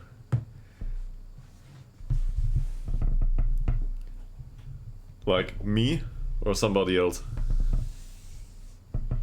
The analyst. Oh, the analyst. Yeah, well, yeah.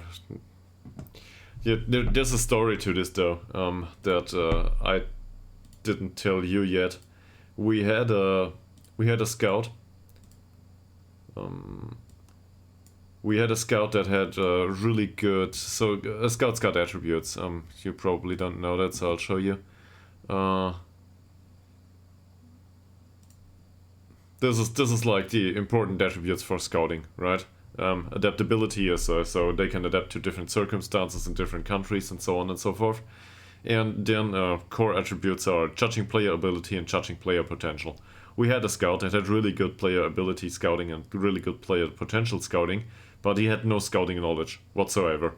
So I thought to myself, well, basically, whatever. I don't care. He can build scouting knowledge. We will just let him travel the country. This is Sweden, by the way, in case you're not aware. So let him travel the country and this is fine. Okay.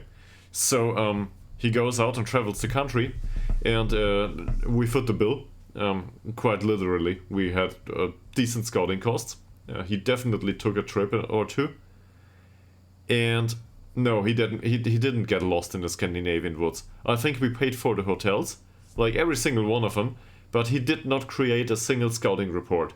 Because apparently, if a scout doesn't have any knowledge, which is a bug, I guess, that scout is absolutely unable to build scouting knowledge from zero. This is not true once a scout has knowledge in one country. He can always build country-specific knowledge in a second one. But if he has no knowledge at all, well, he doesn't. So you get no reports because there's nobody that he knows of that he can start scouting. Like, you cannot point him, go to club A and start there. He will just travel Sweden and don't know about the football clubs. And this is what happened to us. So we paid him for half a year, and afterwards we fired him. Because all we footed was the hotel and the hooker bills. True story. It happened this safe. So I guess I learned something. The others though here, I don't know what happened here. Yeah. To a degree at least. I'm sad to say this, but to a degree at least it sounds like real life. And my girlfriend just asked me about going to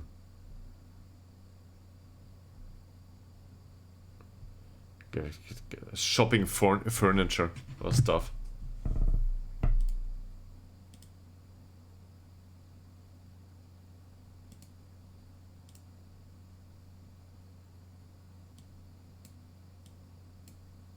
Is there a break? Oh no, this is youth team.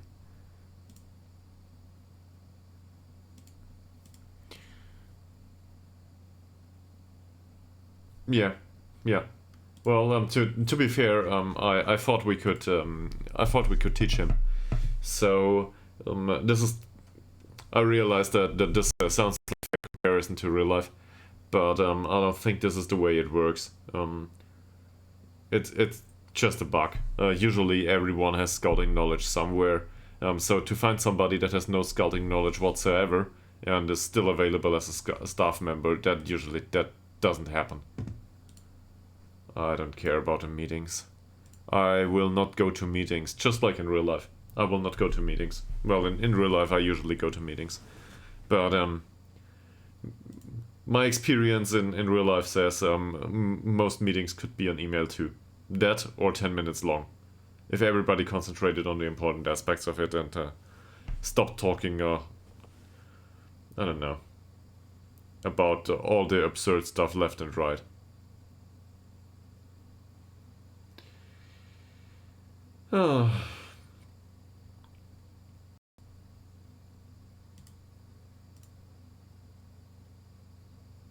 So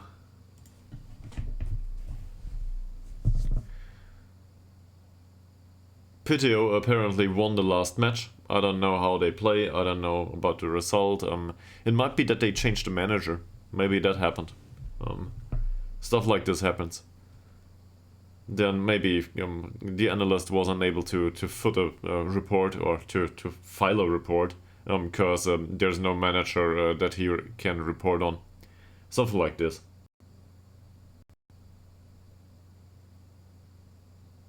That said, to hire somebody, by the way, that looks good and has no idea about the field, that works well for this football club. They hired me, I look good, and I have no knowledge of football.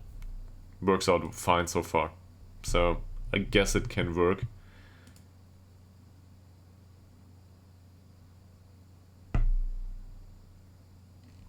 Oh, there's another transfer window. Yeah. Thanks. There's another transfer window coming up. The club vision is cluttered with all kinds of stuff. We will attend a meeting. I will immediately skip these menus because they are just cluttered for our club every single time.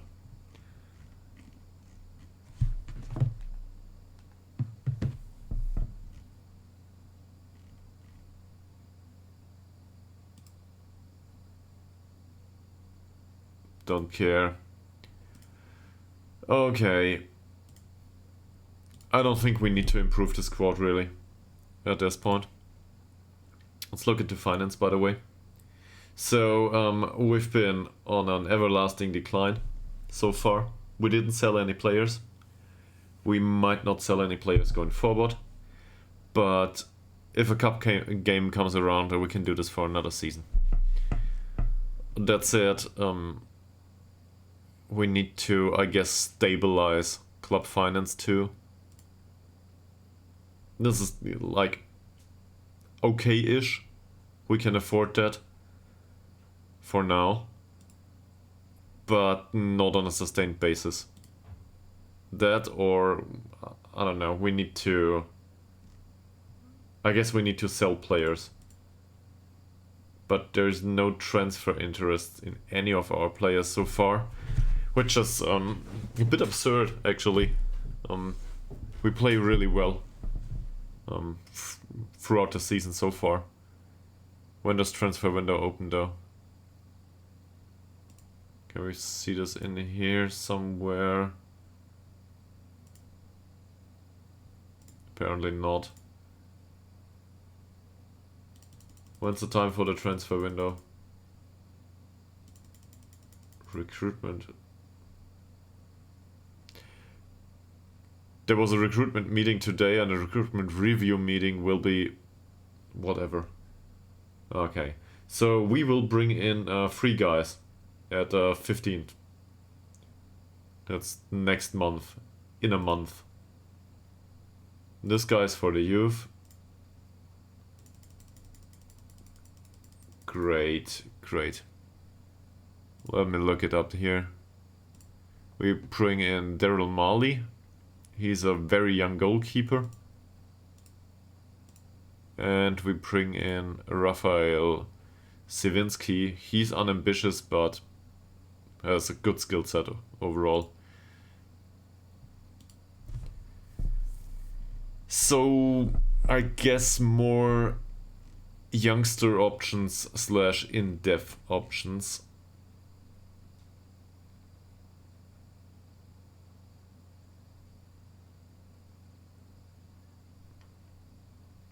There's people within the squad though that didn't play much.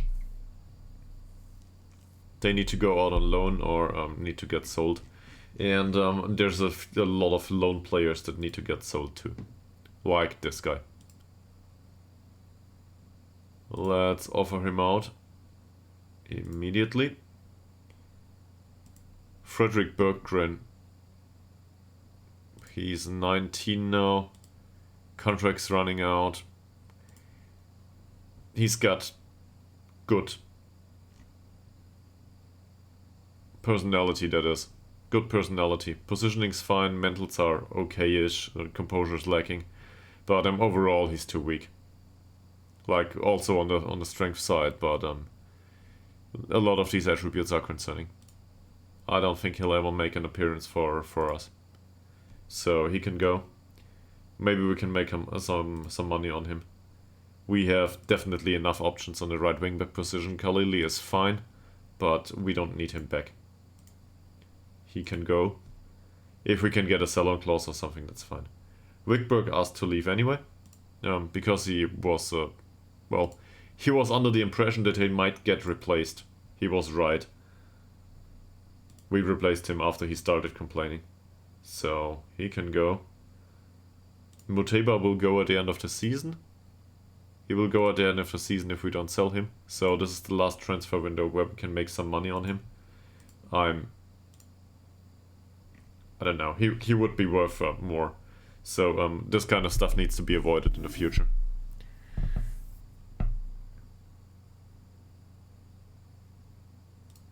With Christopher Alp, I would be willing to let him leave too, in case we find another backup here. Like a better backup. Somebody with a better personality or something. Vorlin. This is a difficult one. I think I would be willing to let him leave if somebody offers money. On the other hand, I do not strictly want to get rid of him. Same with Asarson, but I think Asarson was annoyed by us for some reason. Probably due to his transfer fee, I don't know. Augustsson plays with FC Gute for now. Interesting player going forward, but his contract runs out.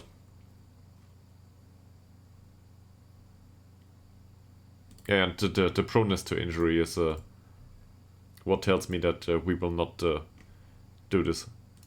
Åberg has been with the club for too long. He can definitely go. Luke Collins, contract runs out. Whilst he improves with his current club, apparently. Apparently they don't even play in a division. Great. We loaned him out to somebody that doesn't play in a division. So he can definitely go. No match experience to be had there. Harry Warwick is a different story. I'm not sure. He's 27 at this point though. We've got Speedy Boy in that position. As well as Tillander. Craig Henderson. For a 19-year-old, I guess he has a lot of flexibility. That's what he has going for him. And good evening to you too, Mr. Mikabillion. Welcome back to the stream.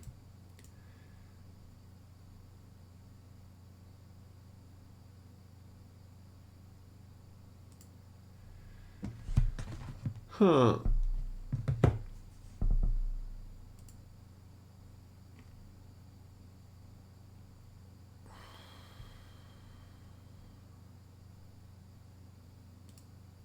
Yeah, did I offer him out now? I think we can get rid of him too. Per Franson and Antok Ishak I'm willing to keep. Kulovic. That's enough. We had him with us for a long time and he can definitely go. Most of these I'm hopeful to make some money on, but I won't get my hopes up. I'm hoping for like a few €100 or something. No offers. No offers for Wickberg. No offers for some of the others. This is better. So Lukas Johansson, fairly pro, 27-year-old. What do we expect money-wise for somebody like this?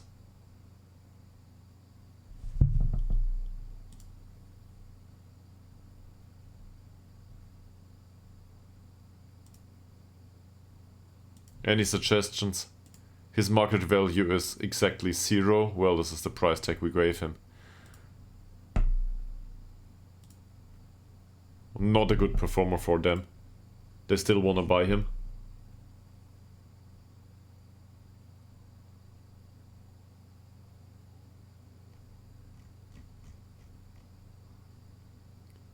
What's the rest of his contract value, by the way? Let's go about it like this. So we pay him €8 a week. They pay €9 per month. That's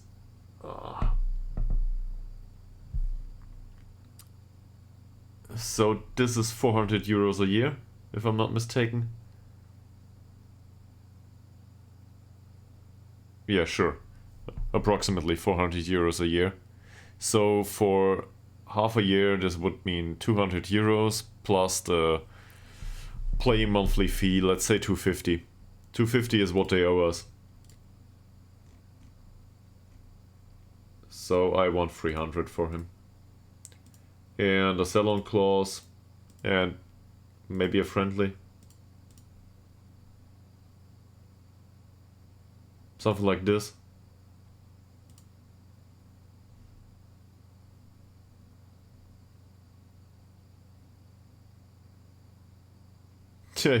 They set it to non-negotiable immediately.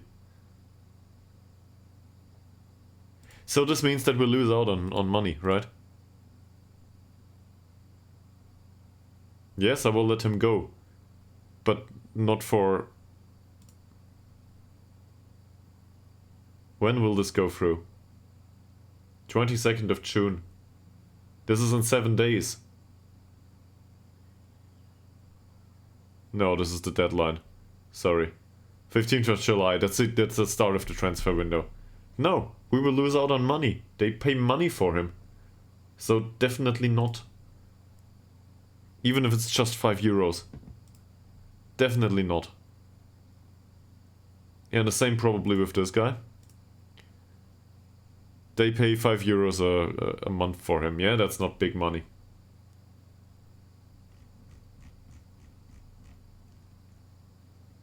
Same here. I want to be compensated. And we will negotiate it this time. Muteba. Well, with Muteba we will have a hard time to get money. But at least he has some market value. Do they pay for him, by the way? They pay for the loan too. So I want 500 euros for him. And 25%.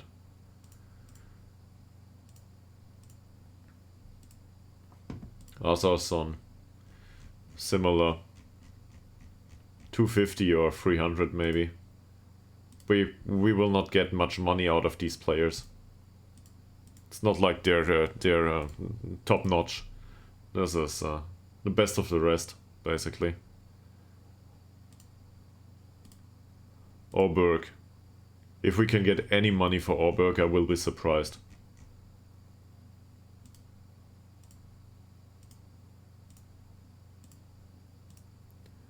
Warwick. Same here. At least they are all willing to go. That's good.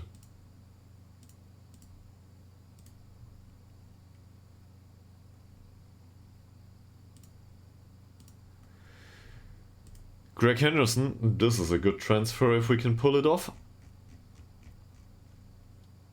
To sell him for whatever.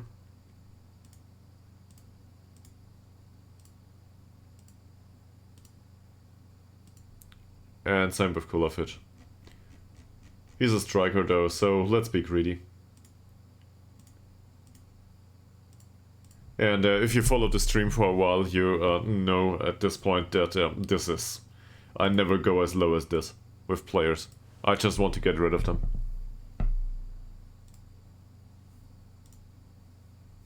Maybe somebody makes an offer.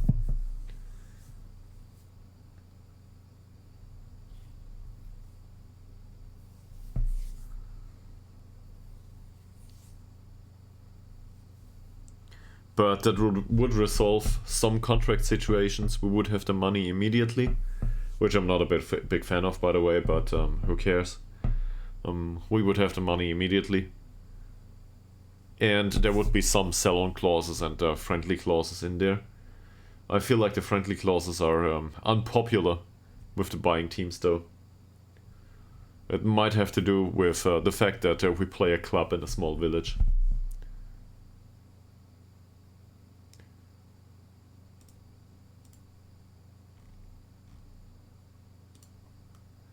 So, given that you're back, Mr. Mikabillion, how you doing? Health-wise, if I might ask. We gotta keep track, right? For the internet of our composite illness score, I guess. Did you improve?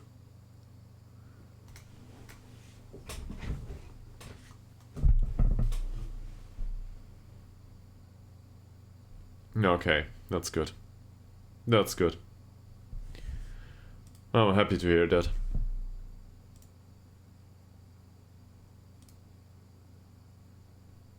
They offer 130 euros for Kalili. It's on.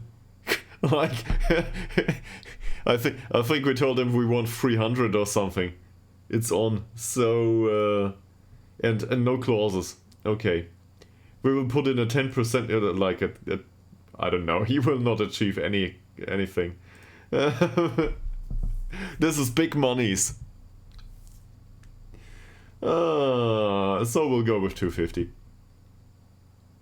And a 10% clause. Kulafich, they offer 250 for him. So we will tell them, I think we offered 500. 450, I guess, and a sell-on clause.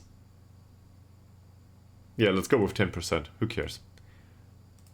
This one has been withdrawn. Warwick for 150, non-negotiable. We've got Speedy Boy there. I'm sure Speedy Boy will have a wonderful career with his high injury suspiciability.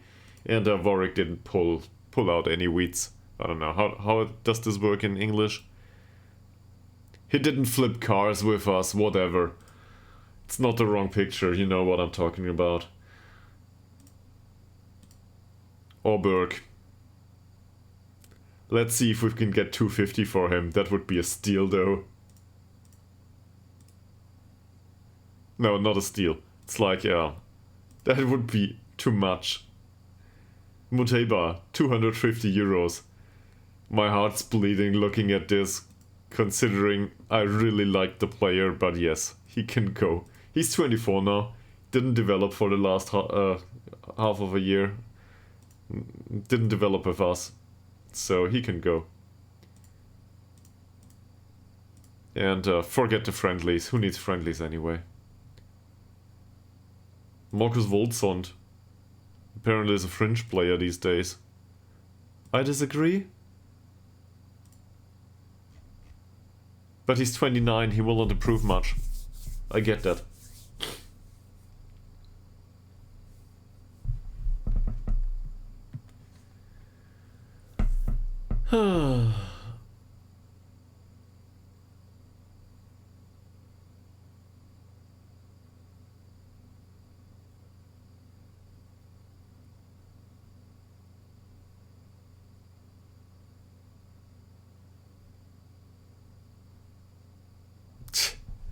The counter offers will be this is, we're talking 500 euros overall here or something, maybe 1,000. So sure, let's, I mean, this is small money for us, but still, let's make it. Let's make some money. This is not what the episode should have been about, but who cares? Let's make money. I mean, we can pay another player with this for the remainder of the season. In fact, we already did. We transferred in, no, not transferred in, but we signed somebody as a replacement for Malte Ekman. 450, 10%. Yes, yes, that's okay. For Kulafich, that's a lot, isn't it? Like, look at him. He didn't develop into anything. I cannot have his attribute developments here. But, he never was the striker we wanted to have. So, even though I thought we could develop him at some point, we couldn't. So, we will accept this. Also, he's got balanced personality these days. He was a fairly professional player at some point. Goodbye. Have a nice day. Mustafa Khalili, 250 euros is just fine. 250 for Auberg. This guy will seriously need to hit the weights. Like, a lot. He will probably break a bone though. Or two. This is one of these guys. He did not have enough calcium and vitamin D at birth. His mother must have been vegetarian or something, if you look at this. He can go. And then there's Asason. It pains me to see this, but at this point, football is a business, and he's 24. And he will not develop into a useful player for the squad anymore. He's a good ball-winning midfielder overall. He did well for the club overall, but he didn't develop. Not like we wanted him. We wanted him to develop. Might have to do with the odd loan move and the fact that we play without a ball-winning midfielder at this point. But last season, he played last season, right? I'm not mistaken there. Yeah, he played last season for us. 6.73, he was a part of the squad that was responsible for nearly going down. So, he can go down to another club now.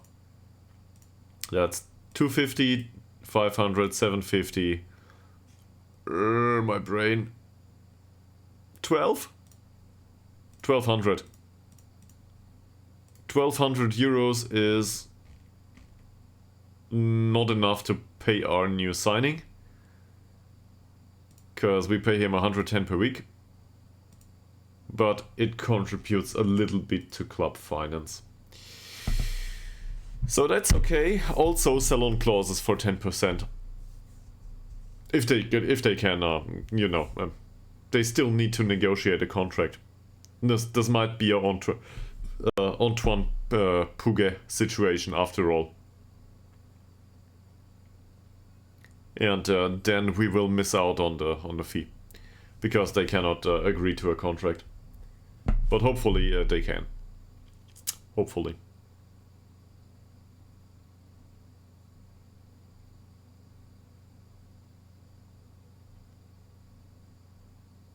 I also configured some of the training.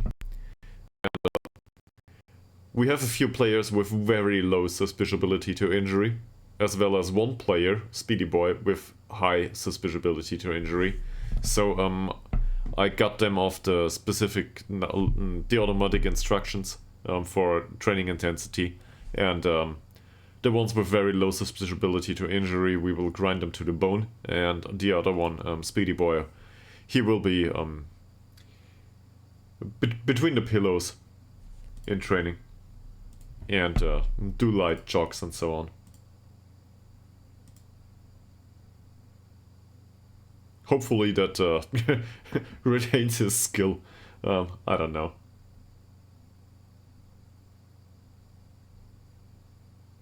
We suffered defeat last time we played them. Great.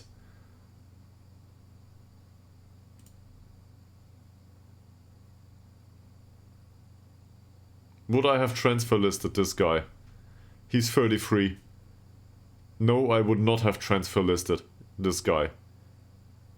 At this amount of money, this screams to me, at the age of 33, you overpay him, and now it's too late. So, no.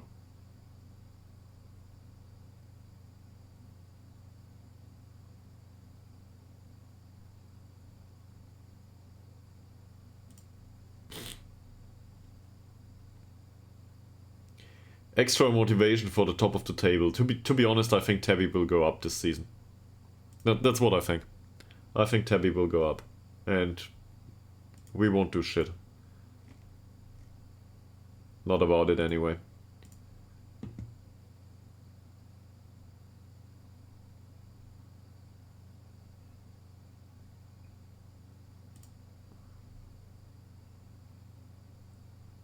Yeah, most likely.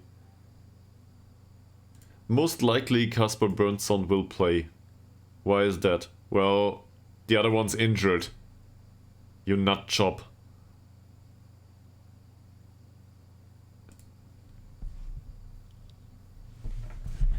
Ngongo is injured for 4 to 5 weeks, which with the added week or two to get back into physical fitness means that he'll be missing until the end of the transfer window. We are down to one wingback, and well, behind him is Anderson.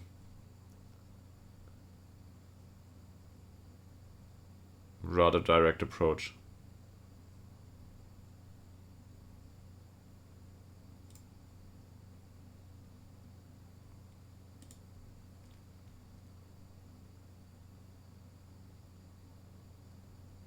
What do I make of Vasalund's struggles? First time I saw their squad for this season, I couldn't believe it. They sold out any quality of the squad. I have no idea how that happened. Seriously. Like, it's not even... I don't know. I would need to look into the transfer history. But Vasalund's was always a dangerous opponent, and this season it's just... It's pace, and nothing else. And as a matter of fact, without anything else, it doesn't work.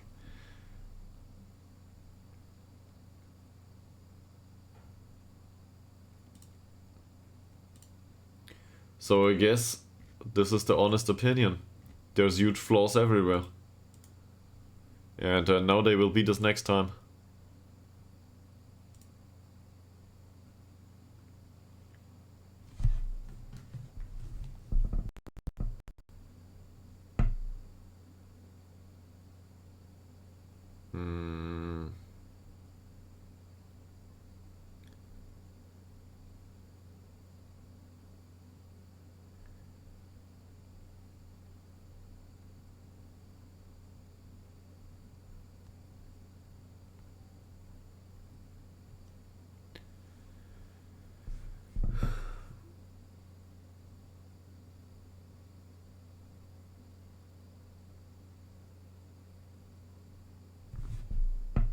This is one of these moments. My girlfriend just asked me about grocery shopping and stuff we need, and I'm like, I was shopping today.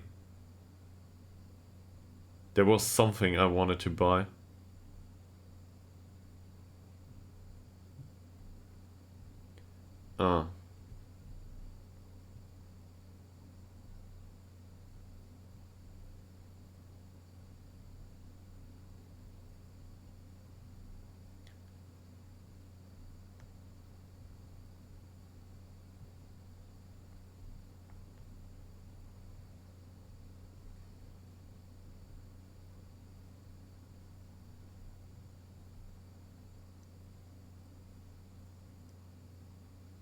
No, it's an I remembered. It's ground beef. So I consume a decent amount of meat, vegetables too, and I like to have like let me put it that way. If I go to the fridge and there's no meat in it, I go shopping. Like I want to my meals to compose of either I don't know, fish or egg or meat, and then vegetables. And if there's no meat at home, the fridge's not full. So it's the same way with vegetables, by the way. Fresh ones as well as frozen and whatever. Usually I like to have something at home. And I realized today that the entire, I think it's ground beef. The entire beef, or also, I don't know, it's mixed here in Germany, like 50-50. So 50% pork, 50% beef, I guess. There's none in our fridge. I think it was this. Yeah, so much for my eating habits. And I think I went into the shop, looked at it, realized that it was all expensive. There was some of it that was to an acceptable degree, like the pricing was okay, but that was sold out. So I was like, nah, and went home. Yeah, and this is part of the situation. If you can go shopping every single day, you can just have a look every single day, have a walk in the sun, and see what's cheap, see what isn't. So, yeah, unsurprisingly, my behavior in Football Manager extends to real life. I'm a cheap bastard. That's it, no monetarization for this video either.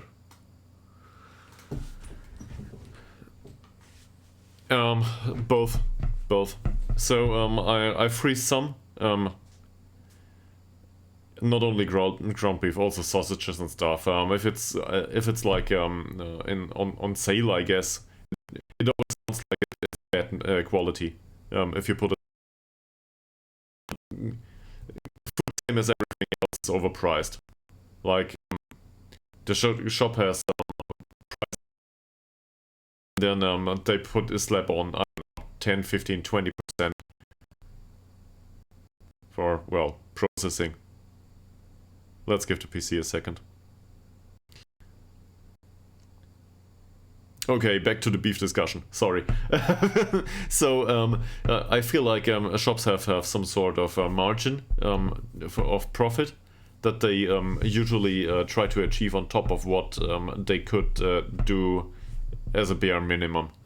They gotta earn money somehow. In some surplus on plus of what they spend on their workers' wages and electricity and whatever's needed to run a shop.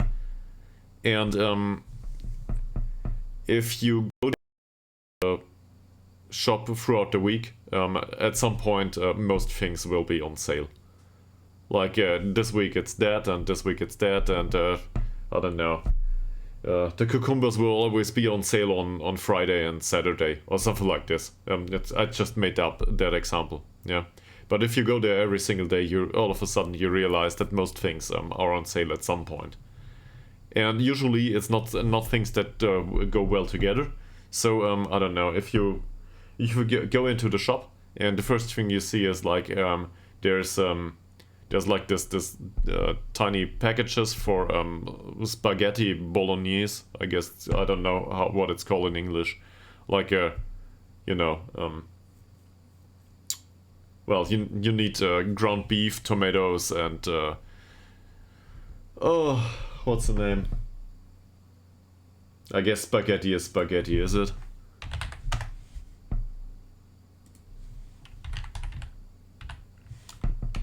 Yeah, it is spaghetti. Okay. So you need that stuff for it. You will never find everything on sale. It's always one component is on sale, and the rest is as expensive as it always is. If you buy it earlier though and come back later throughout the week, you might find that the other components are on sale. And this is how it works. This is how you make money. Because people go into the shop and they buy the entire thing, like the entire meal altogether. If you go into the shop, you don't buy half a meal. You go in there and it's like, oh, there's a cucumber and the salad is on sale. Now I only need tomatoes, some feta cheese, and I don't know, olives, whatever you put in your salad, and you buy those too. This is.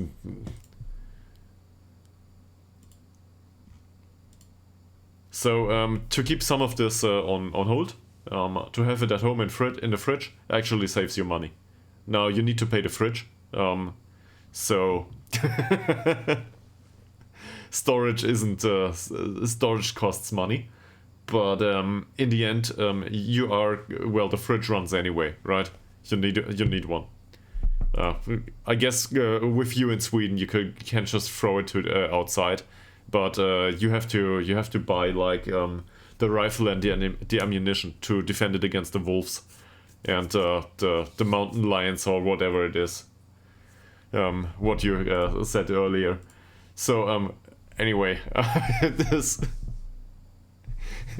there's a trade-off to be had here. This is. At some point, I will see a GIF of you fighting against local wildlife in Sweden. That'll happen. Okay, we play Piteo. Shopping with Chris. Please, nobody clip that. Don't do it. My shopping habits are not good.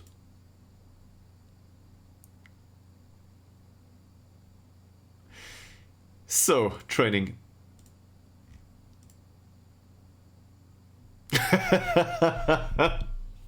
Decisions. These things start out really... Remember this guy? He's English and Icelandic. We signed him to count as an English player because that makes the fans happy. I need to switch on the light, by the way. Give me a second.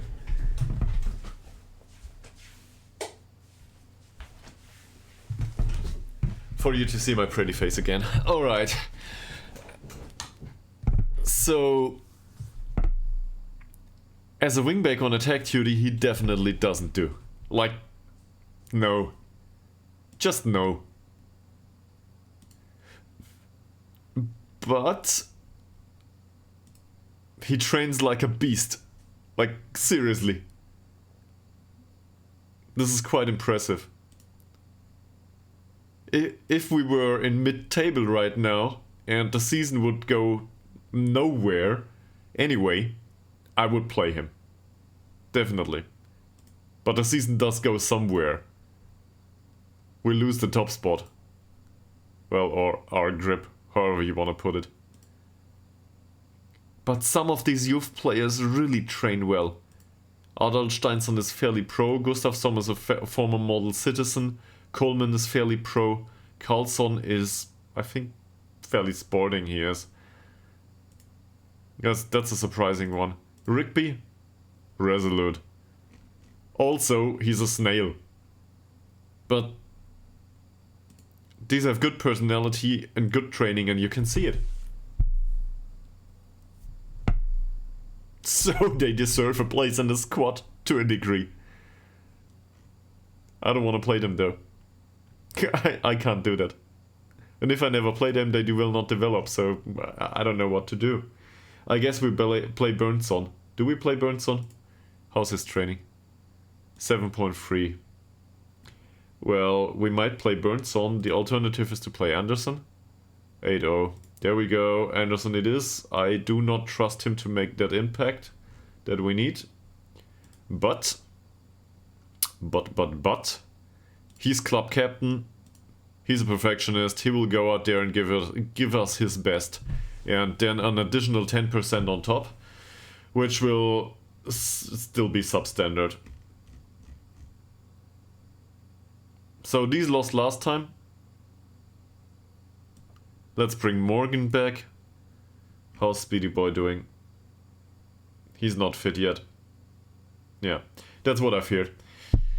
We will get Speedy Boy will come back entirely out of sharpness and entirely incapable to play football. Look at it. I will not do that. Overall risk of injury is low. Great. He can have 10 minutes on the pitch at some point. Let's put him on the bench.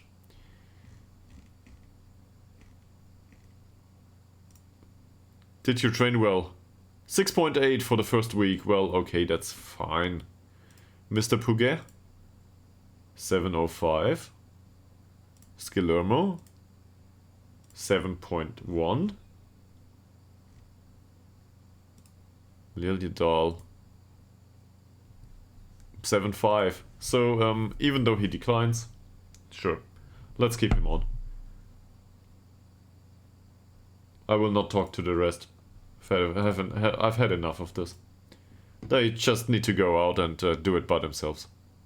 Seriously. And we need to save these. The stuff.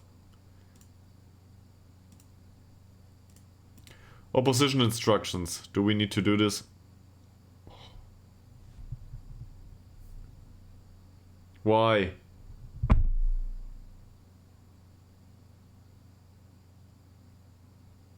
James Ytterhogdals?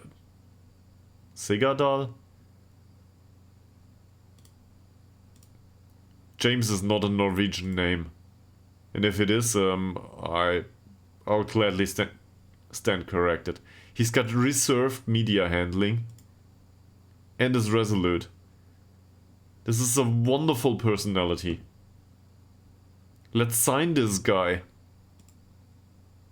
He's too expensive. Remember Jonathan Jorge? I do. This is a good squad. Well, these two at least. How's he doing? 19-year-old Norwegian. Did they somehow... They went to Norway and brought all the Wonder Kids back. To Iceland apparently too. Yeah, let's not do this. Okay. Let's go without opposition instructions. Sometimes this works. Who cares? Let's go and see what the day brings. This is entirely un-Chris.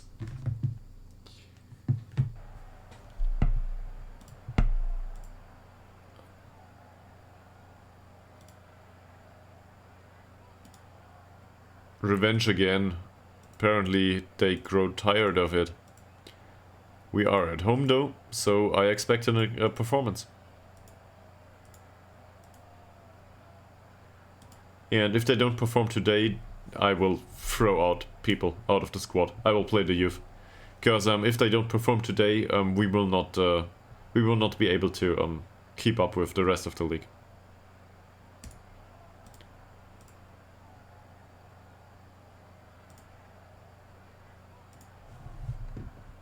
We should though at least adapt to to opposition's tactic.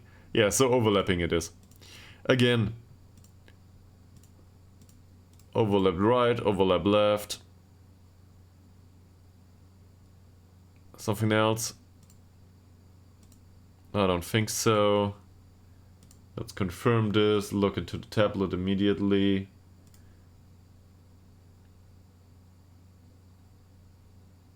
What's this? They play a snail on the left. Okay, this is why they're that low in the league. He's fast. So we focus play down the right apparently. Because if we focus it down the right, Tillander's really fast. Like really, really fast. And this guy's tackling is wonderful, but he's absolutely incapable to keep up pace-wise. So we focus play down the right. Hopefully that works. Let's see how it goes. Next 15-20 minutes, maybe half an hour. First half, who knows.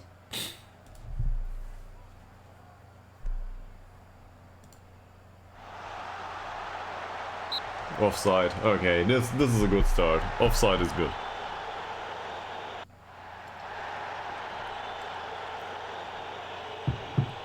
Ozenbroch. Long ball. Not a problem for Smilovic so far. Dirk. Forsell. And Malte Ekman. Nice long ball for Lowe. What's Lowe doing there, by the way? He was entirely out of position.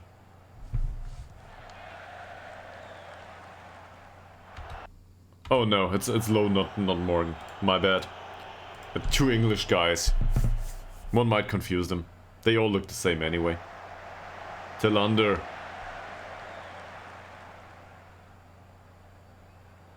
Dirk.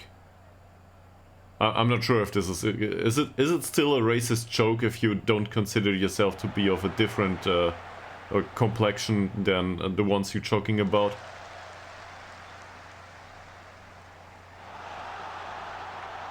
Low. It's in.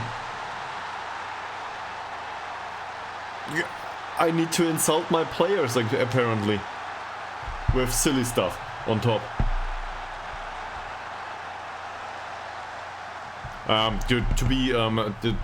To say stuff like they all look the same for some subset of the population. So I did that about England now, which I don't think English people in general are. How do I put this? I would not want to generalize. Obviously, this is in a joking manner, but also I don't think they are that different from me. Like, it's not like I'm that different complexion-wise or looks-wise from an English guy. Right? But if my thought process was, if I would do the same for some country in Asia, it would be racist. So why is it not racist for England? And that's weird. Jorge. What a tackle by Anderson. What a tackle. So obviously I'm, in case you didn't notice yet, I'm not a person that has some sort of a right-wing ideology going on.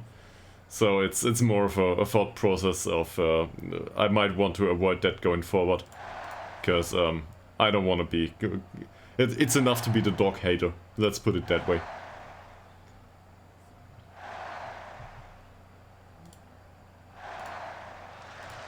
For sale, which isn't true, by the way. I love dogs, just not all of them. But whatever. Can somebody please toss me a shovel? I need one. Yes. Jorge. Apparently, Mr. Anderson has some problems with Jorge.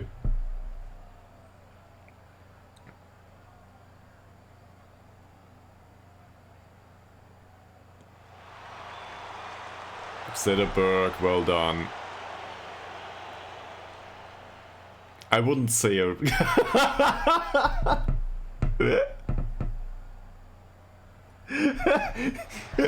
Several, actually.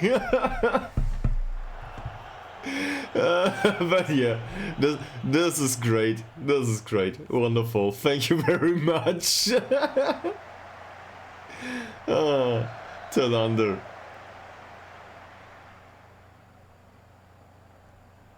Nice one for Sell. And the keeper's in goal. No. Scrimone. Hellström. Well headed. Tillander. Focusing play down the right seems weird at this point. but it definitely works if you look at this. Oh, Tillander. Seriously. August Tillander. Such a technically gifted player, and he has problems to keep control of the ball. That could have been a great chance. It wasn't though. It's a corner. Hellström clips the crossbar. Again, good chance. And I don't know, but Piteo are really dangerous. Attacking wise, I think. So I wouldn't be surprised if at some point we concede a goal. That said, if it goes on like this, for Cell. Second. Oh no. It's been disallowed? Why?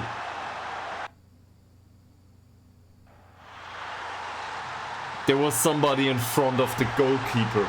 I'm not even sure if this is a bug or if this is true. Somebody was in front of the goalkeeper, so the goalkeeper couldn't see the ball. The goalkeeper was way out of position anyway. In every real game that would probably stand.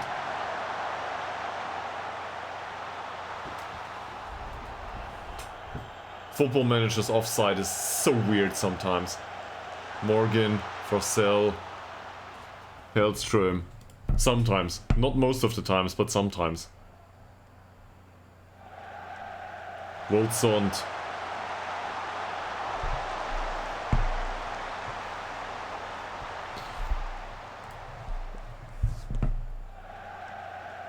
By the way, Mikabillion, in case you are a Discord person, just want to tell you, not forcing you into anything, we are, or I am, in the process of setting up a Discord server. It's really bare bones right now, but I found a bot that does notifications.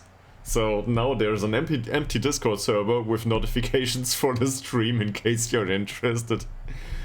There's like basically nobody else around yet. Yeah. Need to find out how to do that stuff going forward. Come on, close and... Who are you? What are you doing, Dirk? He just stood there. Look at it. In the replay. You need to have a look at it. Nah, it's whatever. Whatever you want. So... Ekman loses the duel. And Dirk... Oh, okay. So, Dirk was following Norden until he got picked up by someone else. If you don't use Discord, it serves no purpose to you. So, do whatever feels suitable for you. Obviously, I'm always happy to have people to chat. But, whatever. It's just one of these things that you are, I don't know. I guess it belongs to Twitch and YouTube at this point. So I thought to myself, okay, I set up a Discord and some people like the notifications there. So that's a good thing.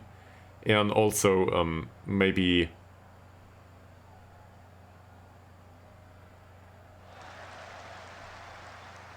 I don't know what that does. Is this like a Twitch command or something? There's no plugin. I can't use. There's a plugin between Twitch and Discord that works immediately, but that's only for affiliates, so not for me. Sorry, not yet anyway. Tillander. No, but I can, for example, I can provide information once YouTube videos go up, in case that's something somebody's interested in. Okay, yeah. Thank you very much. So at least I interpreted that effort immediately, the right way. We will probably have that later on.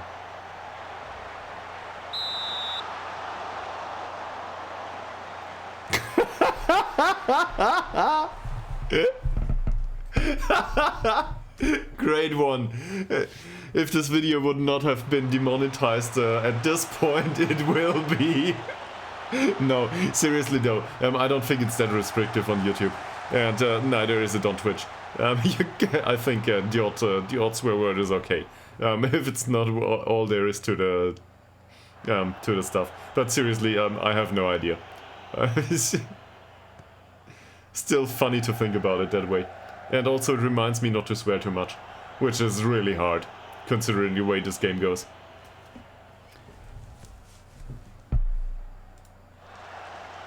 Do more. We conceded after a corner. What? No. That was good defending.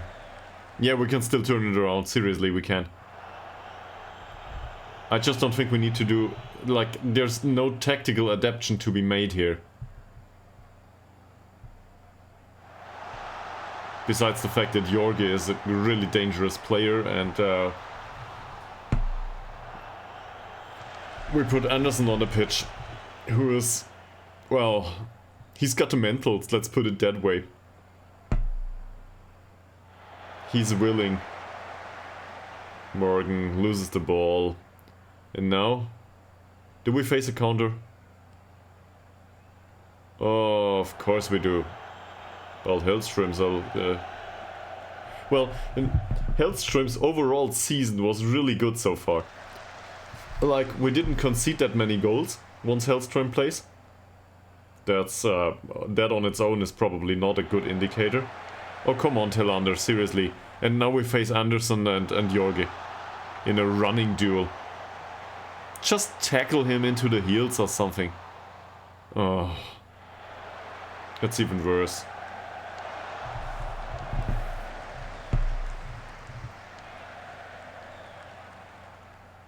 No, but considering last season, where Hellström had a really bad time and time again, was out of position all the time. This doesn't happen this season so far. I don't know why, but it didn't happen. So, from that perspective, Hellström's definitely important player these days. Just over Basmelovic. And the link to the Discord, I don't know what it is. It's ugly. But it's on the... well done, Sitterberg. That was dangerous. It's on the YouTube page as well as on the... Discord page. Not Discord page, as well as on the Twitch page. Man.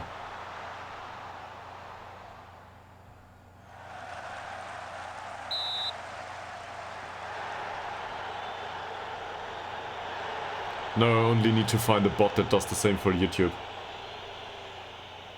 Like the showing once videos go up. That's it, thank you very much.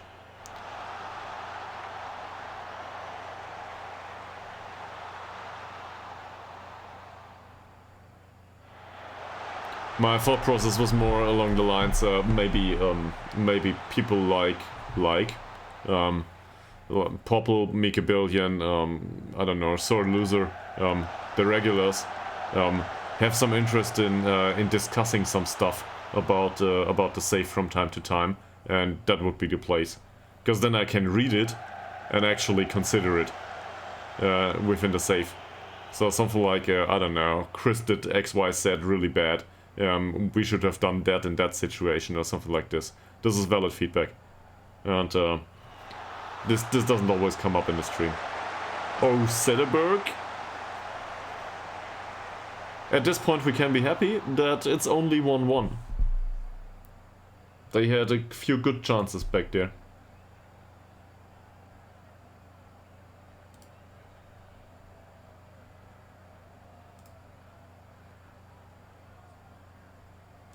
I'm not proud of everyone's effort.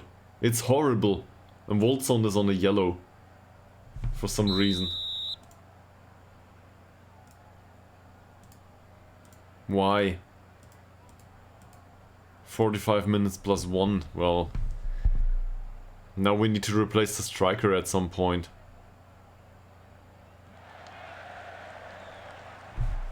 Also... Can we take off, like, the instruction to play down the right? I'm not sure if this is a good idea. Because Anderson is not exactly the one that overlaps. Tillander, low. Ekman. Anderson. He made me eat my words. As a commentator to one of these games. That's just stuff that happens. Whatever you say, the opposite will happen. At least it feels that way.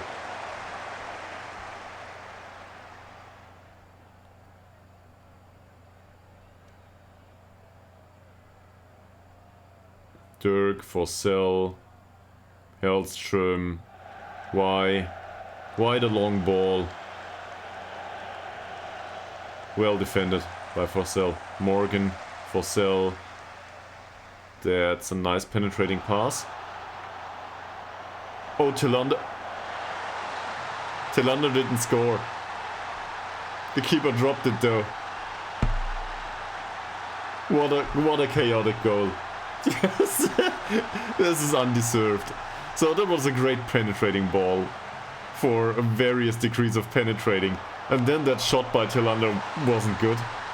Scremoen didn't catch it though, and Lowe just was there with his foot on the ball. Yeah, we take those. Seriously. Like, we take what we can get at this point. And this includes entirely undeserved goals. Morgan, Hellström. Great build-up play, by the way. No, it was just lucky. Yeah, seriously. He was like, and no, I don't want to fake a penalty, and then he accidentally hit the ball and it went in. Something like this, I don't know. Anderson doesn't have a good game. That's unsurprising against his opponent. So let's bring Berntsson on. He can probably put on some pressure. With the deep lying forward, I have my problems. I think Wolfson can come off, and we will play Liljedahl there. Liljedahl can play DLF. Yeah, he can. Lowe just scored a goal. I don't think I want to pull him. No, that's it. See the result through, please. And also, we can have more time wasting now. Because I want to win. And we are 1 goal up. So we might as well waste time until... whatever, time's over. Arstad. Dirk. Ekman. Morgan.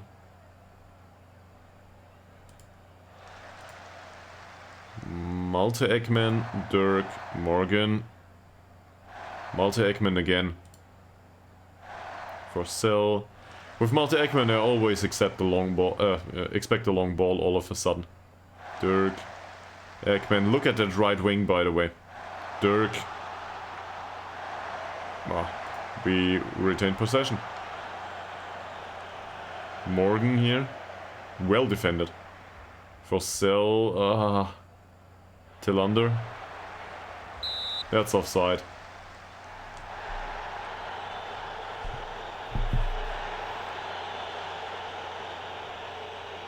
Do we give Speedy Boy 20 minutes?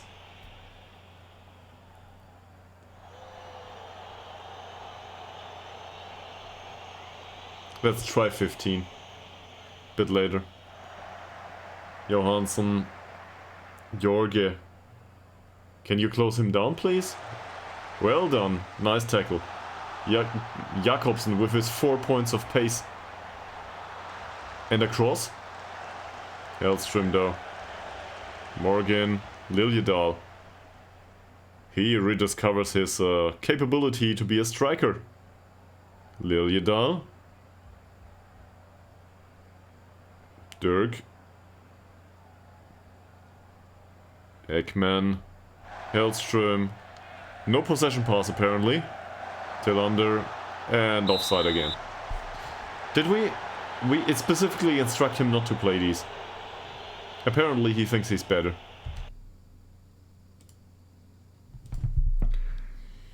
So, given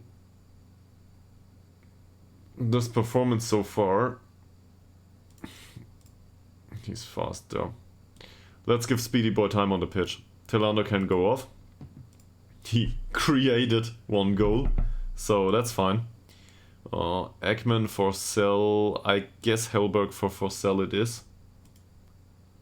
Not sure how viable that is, but we will try. Here we go. There should be one more substitute for injuries. And that's it. Ytterhogdals with a free kick.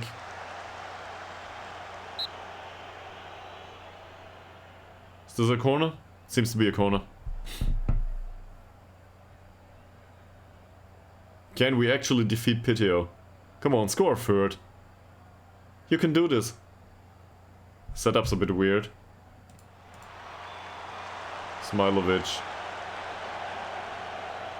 I guess that was intercepted.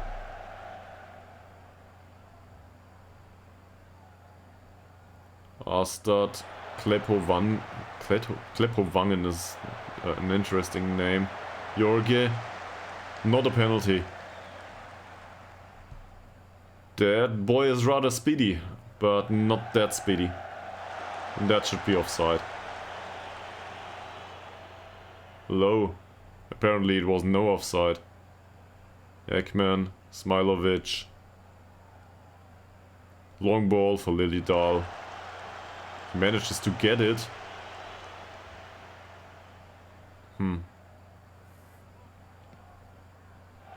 Jacobsen. Oh, running duel with between Svensson and... Is it Ytterhogdals? No. Smilovic. Was offside though. That was close. 5 minutes to go. Morgan is exhausted. Anyone on the bench that can play there? Not really. Like, seriously, no. All of us ones are ready though. So, even though Lowe scored another 2 goals, let's bring all of us one on for Ekman in that case. There's always a problem if Malte Ekman is not on the pitch, but let's do this. And then hopefully we get somewhere. Come on. Oh, we were lucky.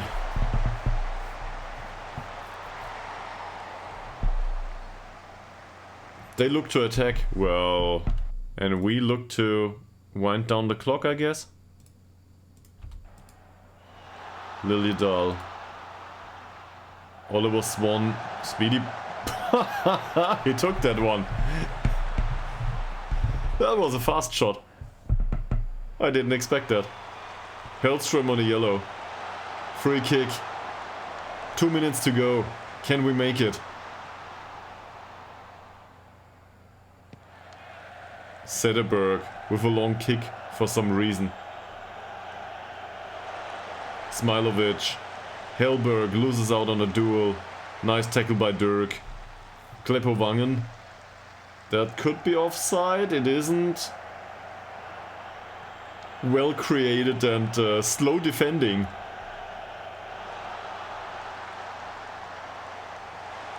Not a foul apparently. And now there's another 30 seconds to wind down the clock. Injury time will probably go on top. And afterwards we will have a slow kick, hopefully.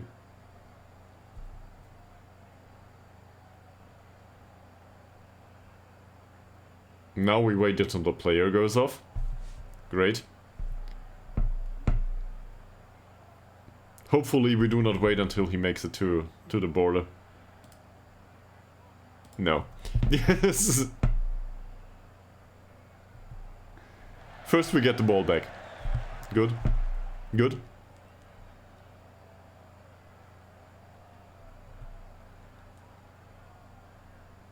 I think Sederberg is specifically instructed to pass it short, by the way, here. As you can see.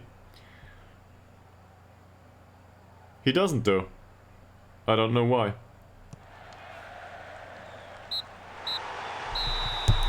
Okay, who cares? We won. Doesn't matter. We won the game. And it was more than a bit lucky, to be honest.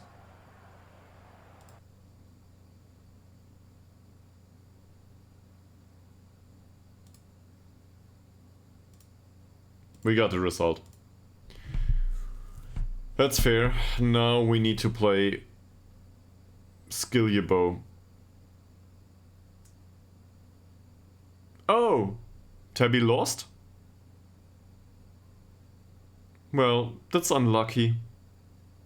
Okay, they lost against Carlson. That's really unlucky. Maybe at the end of the season we will look into this and think about a draw that could have been had there. But next match we will play against the 15th of the league. We need to win this. Press conference. First of all, no opposition instructions. They're a waste of time anyway. Nobody needs opposition instructions.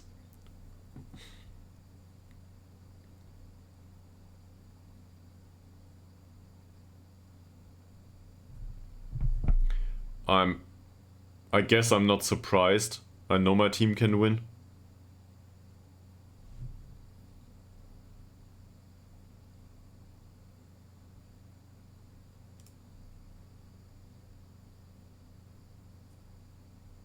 Nathan Lodo. So this is a Mitsala, right? We'll look into it later. No, we'll look into it immediately. Seriously. That form might indicate something. Yeah. 11 goals. In how many matches? 10. And 2 from the bench. I think that's stats that are acceptable for a midfielder, don't you think? His assist side is lacking though.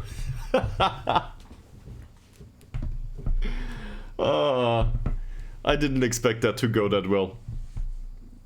We have our shadow striker to a degree. A 31-year-old.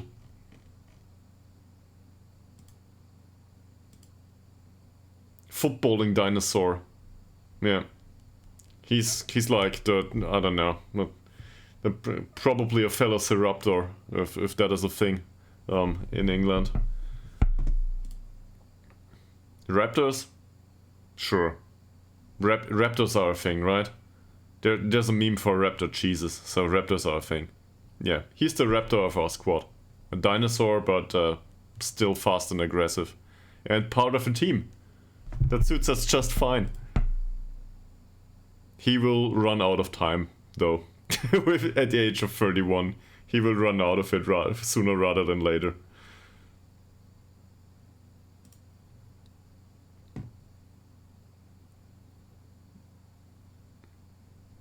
Do I think we can keep it going? Sure. I'm always hopeful. I mean, we went up into this league at some point, so yeah, we can get promoted.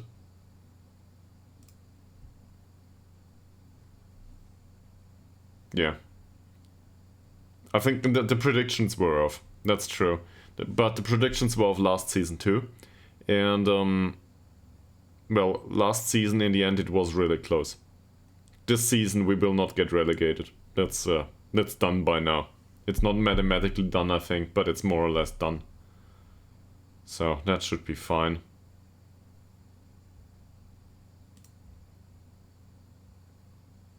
What kind of a question is this?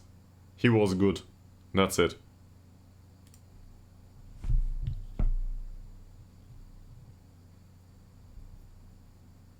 What impact has that had on me? None.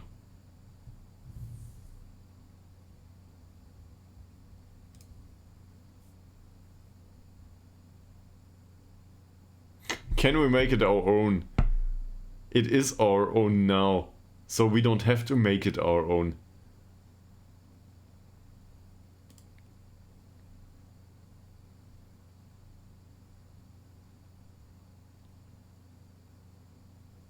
Apparently IFK Haninge play really well. I have no opinion on this. Thank you very much. I rarely have an opinion on clubs that I am not involved with. I have an opinion once I face them. And my opinion is, let's mop the floor with them. If that works, fine. If it doesn't, happens.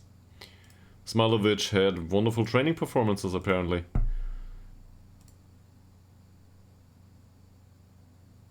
He's doing good.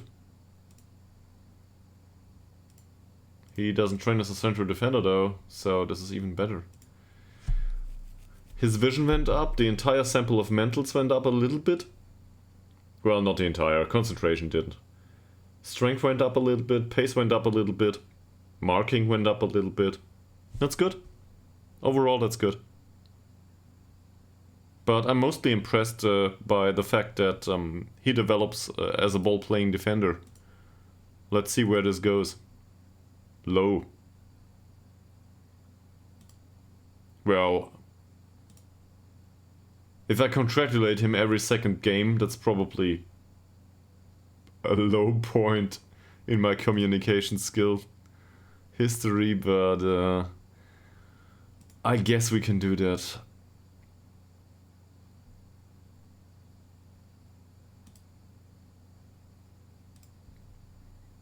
He's been fantastic. 11 goals and 12 appearances.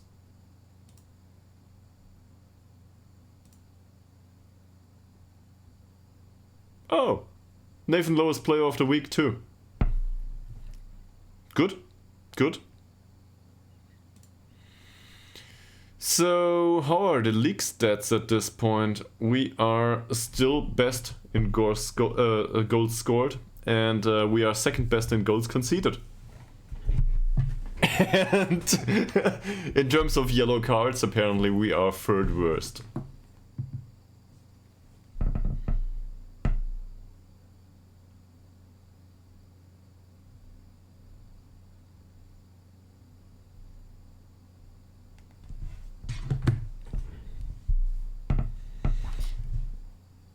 That's not bad though, right? This is our way to play the game, and this has this is due to financials. Seriously, like we don't do this to hurt the other players, but we need the yellow cards, and the referees won't give them to us if we don't hurt the other players. So this is a necessary evil. We need the yellow cards, and once the yellow cards accumulate, this helps us to reduce the spending on the wage budget. Because they will get fined, so the longer this goes and the higher it goes, the more fines we can toss out towards our player base, so the club earns more money. In that sense, having yellow cards is great, and this is why we do it. So let's kick on.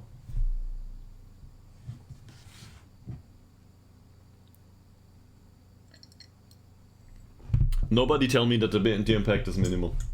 I don't care. A euro is a euro.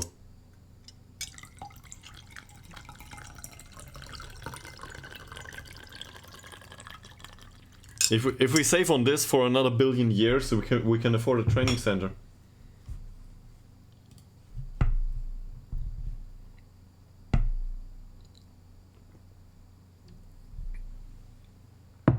Or we invest all of the club's money in some sort of shitcoin and hope for it to go to the moon or something.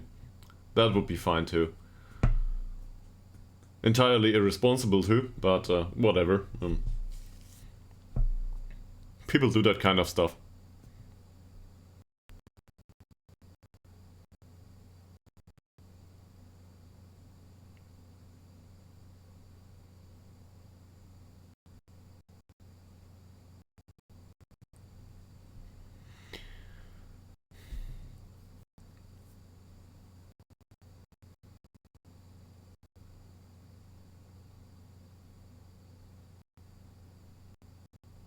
I mean, these days, there's entire banks that go without risk management, or risk management employed from Lehman Brothers. So I guess we can have a lack of risk management from time to time too.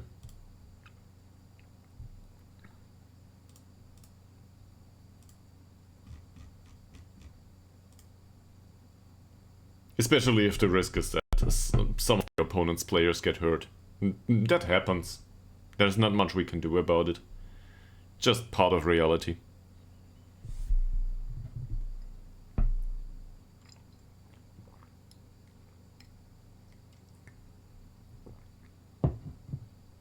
Kulovic gets sold. Goodbye. Okay, who are you? This is one of the English signings. He's fairly loyal, he's in the senior squad, and he trains as a wingback with tackling 5. Interesting choice.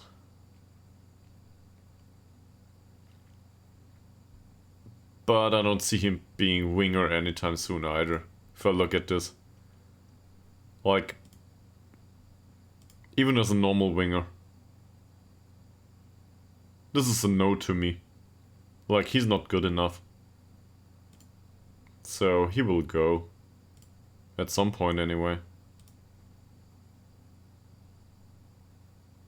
Let's offer him out too.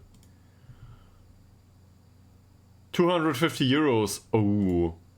Shabab Al-Ali will get 1.5% of the transfer fee.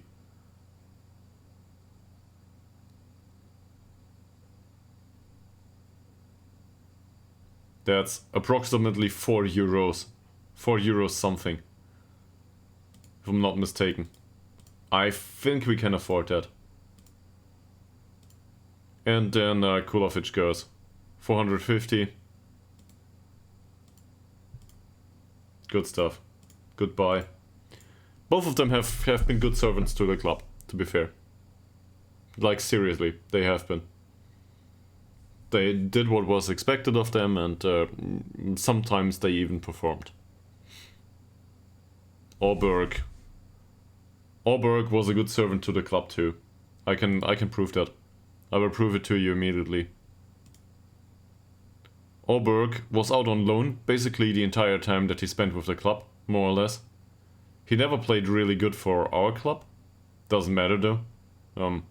Most of the time his wage was paid by somebody else and he earned us some money. In that sense he was a good servant to the club. So thank you very much, and I hope you never hit somebody with any of your lack of strength. And then there's Khalili. There's not a bad word about Khalili to be had. We brought him in as a backup. He played as a backup. He played more than just as a backup. He did fine. Then he went out on loan with FC Gude without any complaints. And then he went out with Ytterhogdals IK. Also, no complaints. Great. If more players could be like him, that would be great. From a player handling perspective, at least. He was never a problem. There are some players in the back of my mind that might have been a problem from time to time. Some even made it back to the squad after being sold. No names will be mentioned. Scouting report.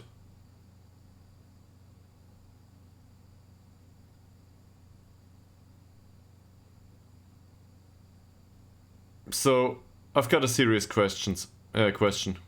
What the fuck is up with that? This is my squad. What happened to this? Why is there no full scouting report? There's a match analysis. Great. I don't want to see the match, thank you very much. The view assignments button leads back to my club screen. Team training leads to team training. Analyst report needs to nothing. Team report also nothing. Did they stop going for scouting all of a sudden? For some reason. Where's the assignments?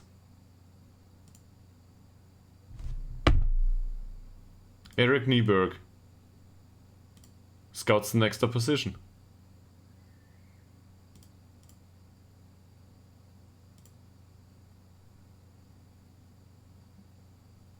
This is the wrong assignment, by the way. We can do this somewhere. I know that we can do this somewhere.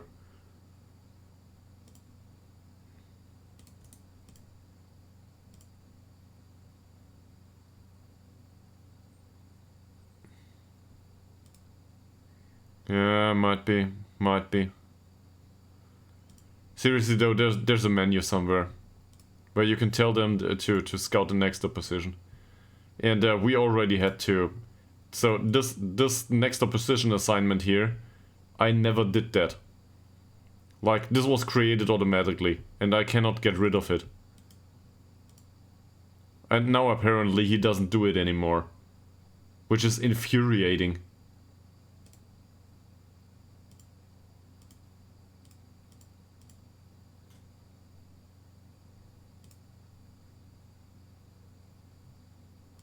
They revamped the entire menu here at some point. And now I'm unable to find the scouting assignment for... There it is. There it is. So I want Nieberg.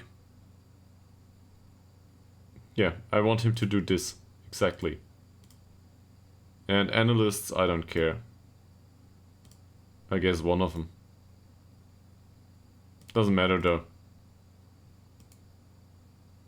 They should start... they should scout the next opposition.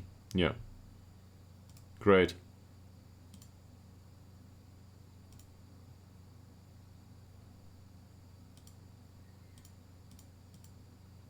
Does this count as a new assignment now?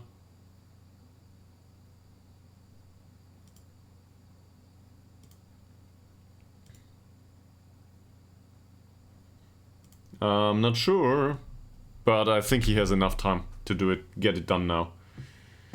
If he wants to anyway.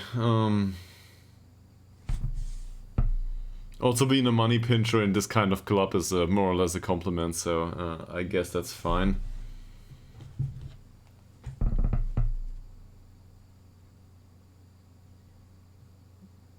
I mean, this is a 250 inhabitant village in Sweden.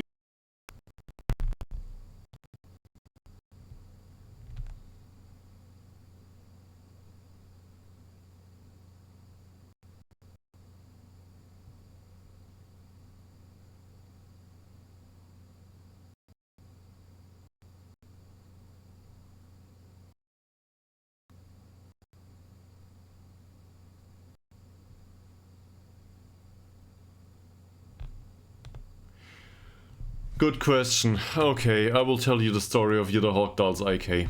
Just because I can. Mika Billion can probably shut off stream now. Nah, seriously. He heard that story like 15 times now. Ytterhogdals IK is a small club in the middle of nowhere in Sweden. That you can probably tell it like this. I think Mika Billion told me that Ytterhogdals means something like I don't know, valley, something like something valley. You can probably translate it once more if you feel inclined. And so I looked it up. They have between 250 and 500 inhabitants. Most of them are farmers, and I'm not sure who it was at first. Probably Mika Billion too, maybe somebody else. Brought up the story that they sign English youth players, like they go and sign the youth players that are that didn't make it in England. And this has entirely, if you think of it, this is entirely practical, because with a community of between 250 and 500 people, most of them are farmers, there will not be professional footballers in there. Like, there's not enough male youth production in that kind of environment. So they need to find a player somewhere else. And nobody in Sweden wants to play for Ytterhogdals, because, well, why would you? I mean, you consider yourself a professional footballer. Why would you go somewhere where the roads aren't paved? So that's why they sign some English guys that have hopes to make it in professional football with no girlfriends, no social attachment, and they come over to Sweden and play for them. That's how it goes.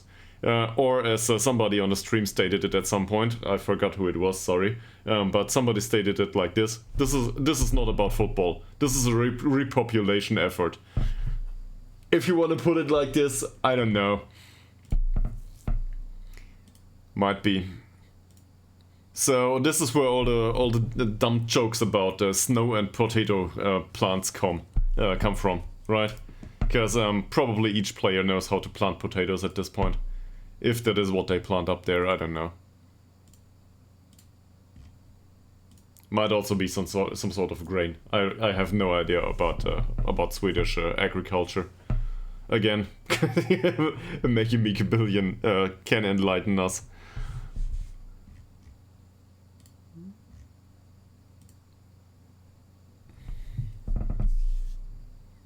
But I can tell you one thing. Scouting is damn expensive for this club. Like, it feels like either we travel by foot for the scouting, or the cars run on, I don't know, fuel that that has gold in it, or the scout uses the helicopter.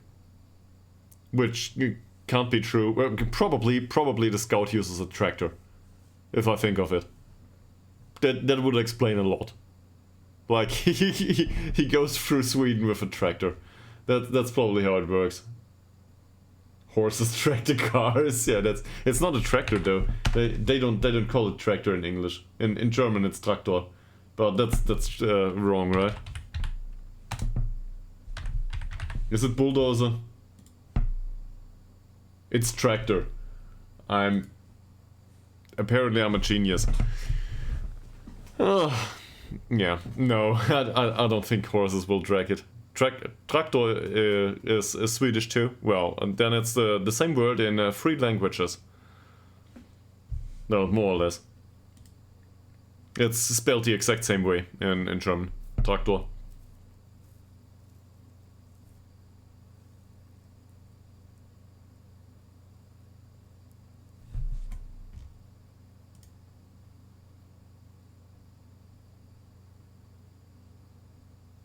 For whatever happens in the future, there's some things that might that will remain at the bottom of my heart for this stream, and one of these things is the fact that Mika Billion taught me a few Swedish words.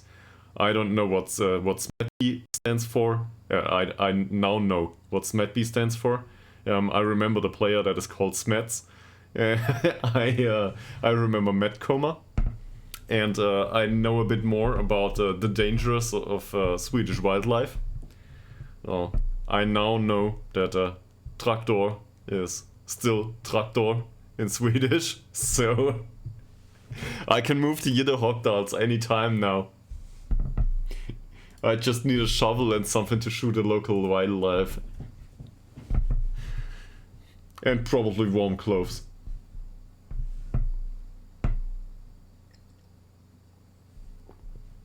Yeah, I feel so too. I was always impressed with people that speak Swedish in Germany. Like I had a friend at university that she learned Swedish, and I was like, wow, that's this is a Nordic language. It has to be very different.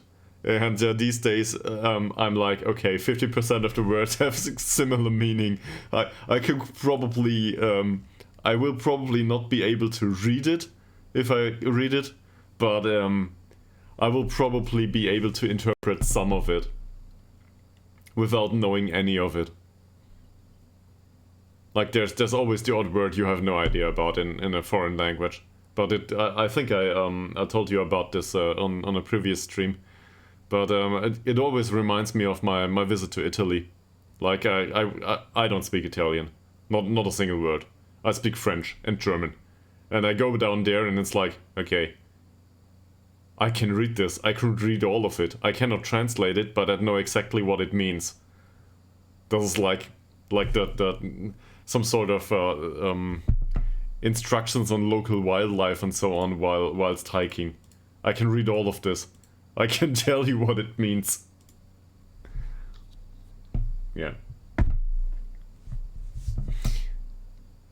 I would need to try that in Sweden though. So I guess I go for hiking towards Ytterhogdal at some point. Have a look at their football club. Buy a kit because there probably isn't a postal office out there. So I might need to buy a kit by hand. Oh no, oh no. We achieved 50 followers.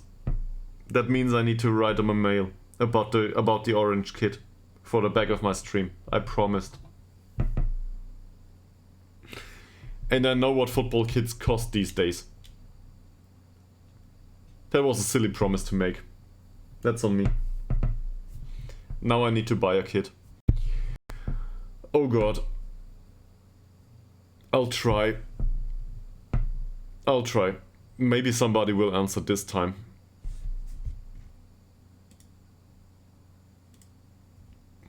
Because if they don't answer to this mail,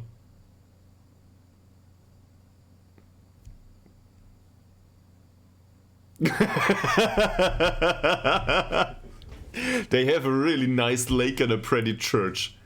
And a lot of buildings that look like farms. Let me put it that way. Like, seriously, it looks pretty. But there's like 10 pictures of it, so... Cool! Come in, sir.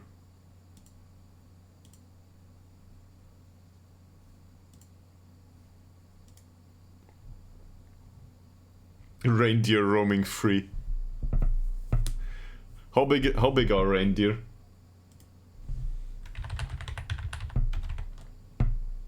I just want to know the size.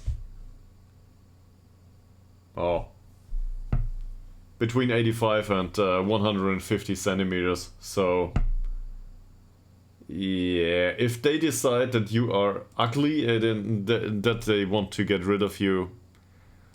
It's probably like, it's horse's size, more or less. I'm not a horse guy, by the way, I have no idea how big horses are. But it's something along those lines. We don't need one for the right side, no. Go out.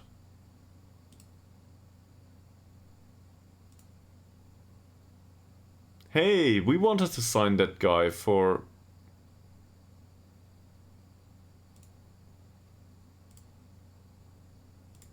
Okay.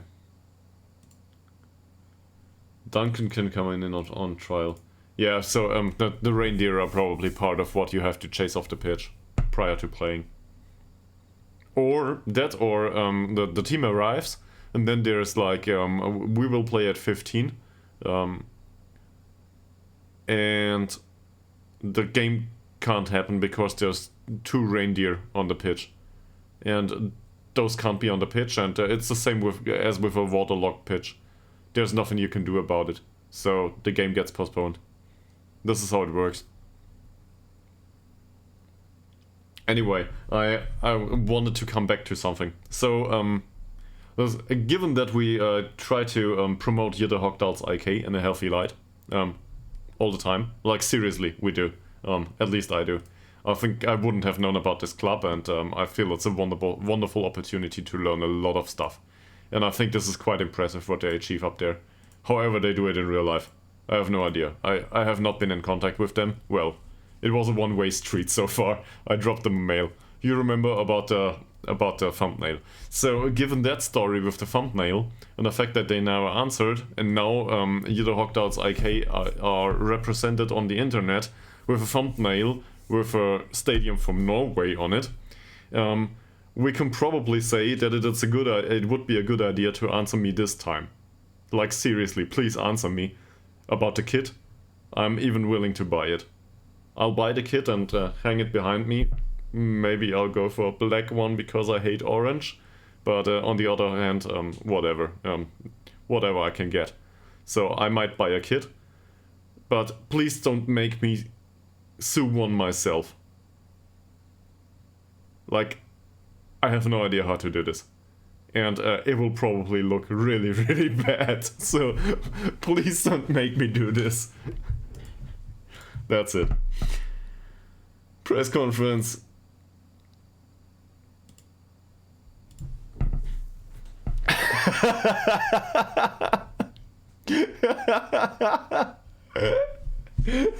Yeah, there's like 12 mails on a Gmail account at that point. You would buy a kit? Well, no, it's kit, like a player's kit. I also buy kits, like a lot.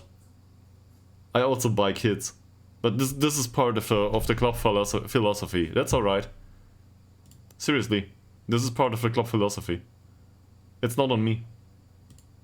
This is what we do here. There, sign English players. And the English player needs to play for 3 years to be homegrown, so he can play in the league all the time without restrictions. So we need to sign him at the age of 18 max. That means usually we go for 17-year-olds. So yes, we buy kids. That's how it works.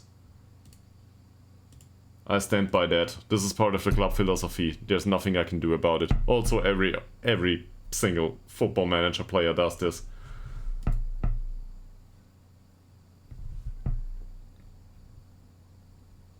So, is there a chance that they can take all the points? Well, kids and kids.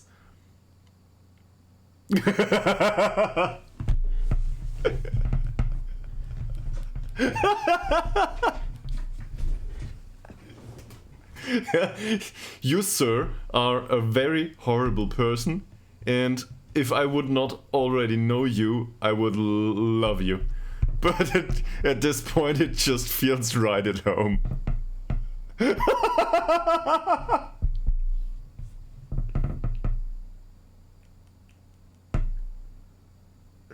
is horrible humor. I love it.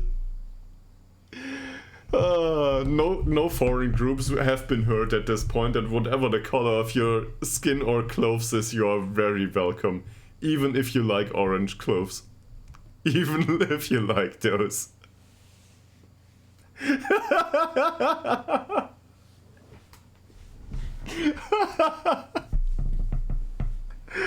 Oh, at least Sore Loser's not around to clip that.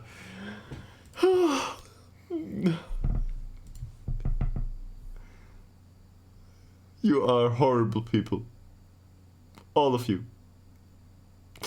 Okay. So is there a chance that they can take all the points? Yes. Not our kids though.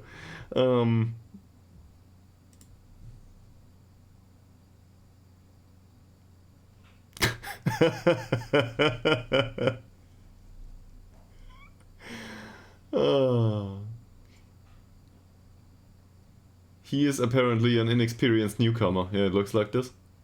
Fairly pro though. There's noises outside.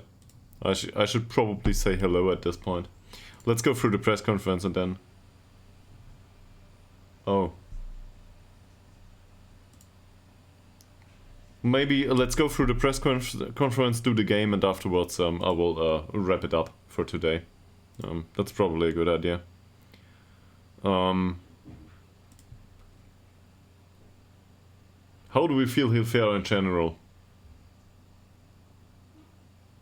How should I know? I have no idea. We played well, we didn't play well.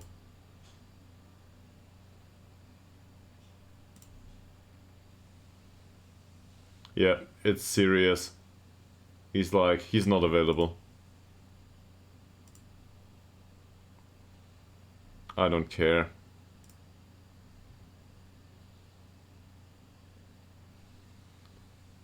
In the last 5 matches, Wolfsson played like shit. He will not play.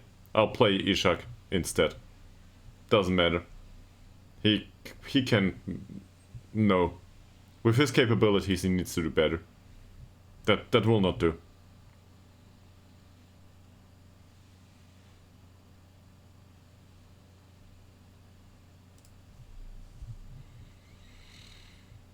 Definitely.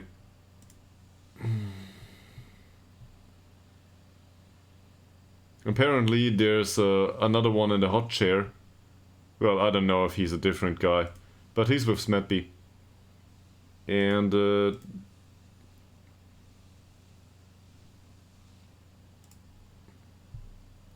hopefully they can stick with him, so that the stuff with the relegation places is done. Hopefully we can do that. Oh. A German speaking English. So is there a difference between, seriously, is there a difference between kid and kid, like in the pronunciation, that is distinguishable in common language? Kid, kids, kid, I don't know. I would need to call my former neighbor. He was an English teacher, amongst other stuff. I would need to call him and ask him.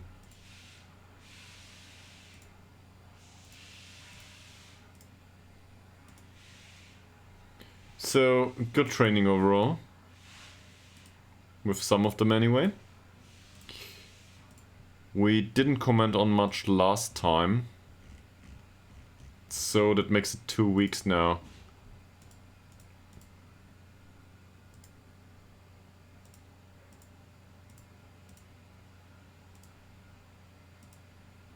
Ostrom does really well. In training performance, that is, not in development. That Rigby guy. We signed him to make some money on him if we can. And for the personality, we thought he might do in the mentoring group. His pace is still 2.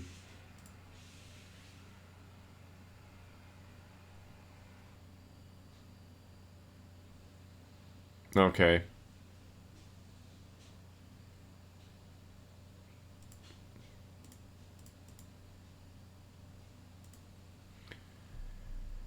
That's also I guess it has to do with dialects too, even as a native speaker for English.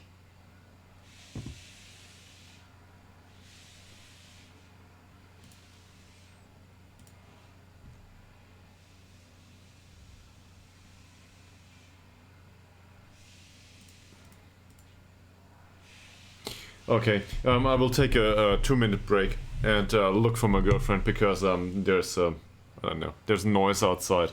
I want to know what goes on. I think I know, but it's my fault. So I gotta go outside and at least say hello. I'll be back in 2 minutes.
Okay. In case you can hear this, this is she's using the vacuum cleaner. I drilled a few holes in the wall today, and well, there's some dirt. Should have removed that.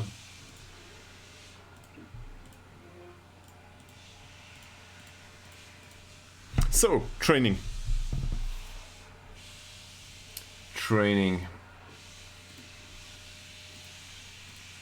This is good. This is also good. Problem is, these are all the youth players. Ytterhogdals is not a youth player though. Can he make an appearance? Sure. But not as long as Smilovic trains like this and plays like this.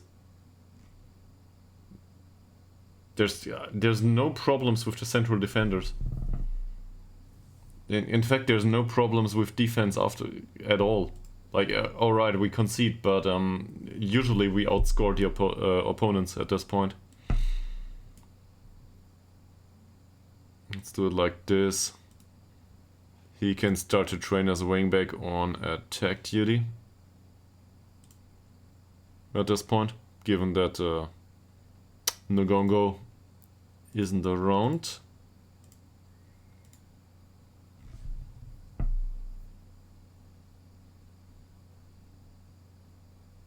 My biggest issue is with Hellstrom, really. Anyone's got any idea why his morale is that bad?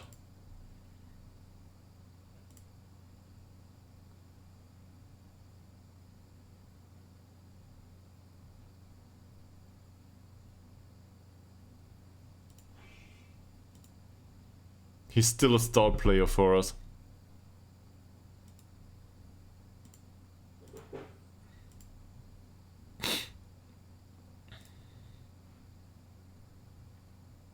That conduct. Are we willing to criticize this? Let's criticize the conduct. Oh no. Never mind. I will not do that. I'll do it after he gets an official, you know, an official warning and stuff, or even gets fined. Last game. No tackles won. So I guess the tackling was not good enough last game? Does that count?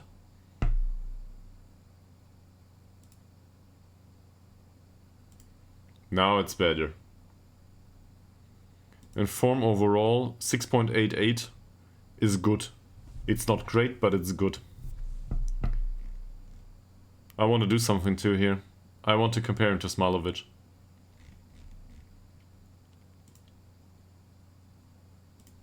On an attribute basis though.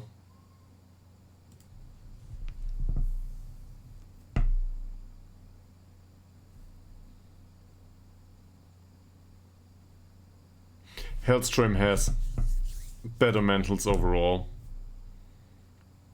That's the story. Otherwise, he's not that much better. It's interesting to see. Now, obviously Smilovic is a bit older, and he's only a balanced personality.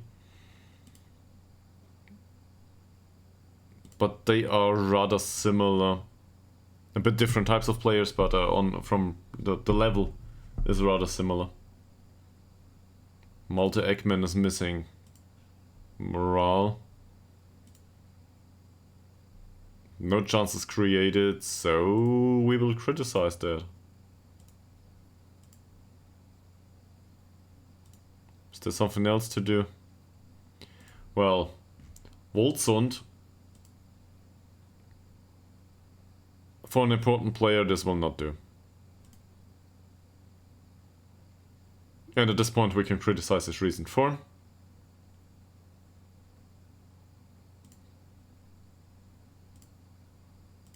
So no first team for him anymore.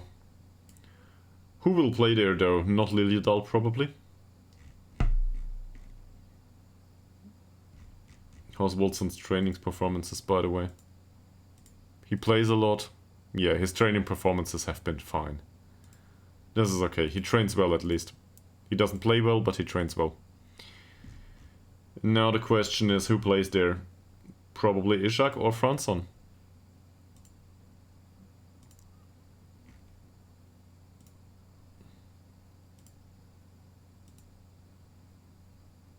Let's give Ishak a shot.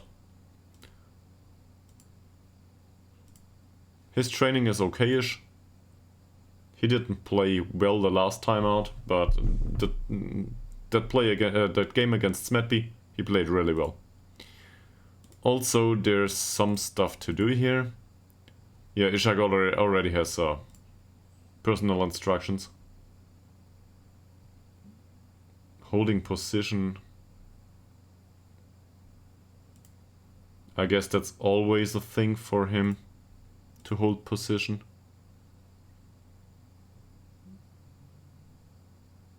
Because he's more threatening in front of the goal, right? Not like he's a natural goal scorer, but he's a bad passer too. We want him to draw the central defenders in. And he can do that with sheer physical presence, to a degree at least. Jumping reach is good, strength is okay-ish. He's got the skills for it, to be dominant from time to time on the physical side. So that's what we're looking for in him. Is there something that we might tell him? Not much. We can probably praise his conduct. We don't talk to him that much. Great. There's that. Dylan Morgan. How did you do last match? 7.1. An assist. 2 tackles, 1. That's good.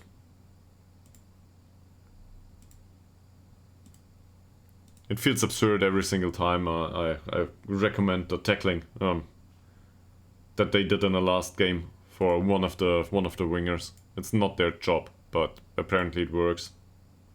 Same with Tillander here. His tackling was good. The rest wasn't, but his tackling was good, so let's praise his tackling.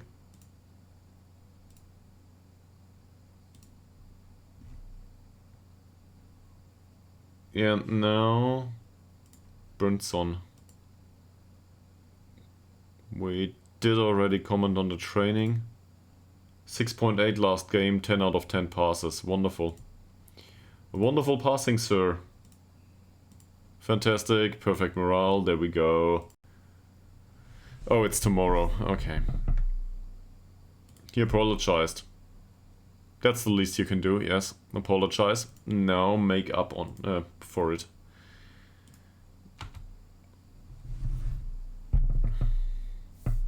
Given that we have no report about Skiljubo, we need to look into the formation and then, I don't know, play without the position instructions, I guess.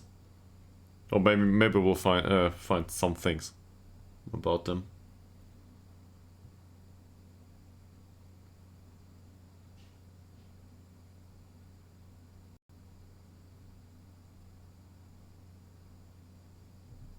Any thoughts on the game?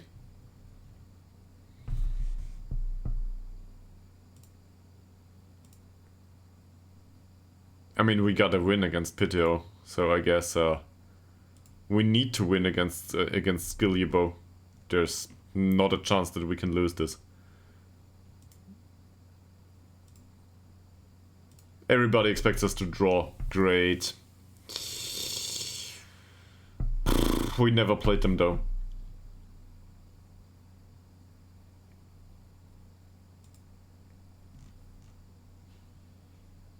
I think so, yes. Let's get this. And then we will get some reindeer sausage or something.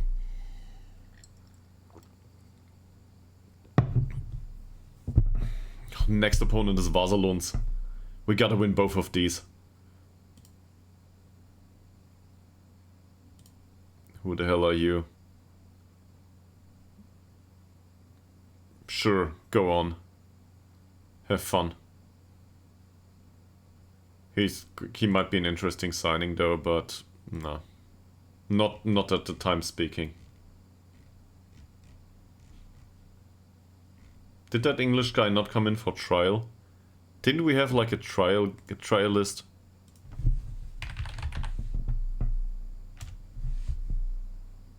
Johnny Duncan. Oh, he's with the U18. He's unambitious. Yeah, that explains it. So they released him because he's got shit personality. Great. Thank you for the information.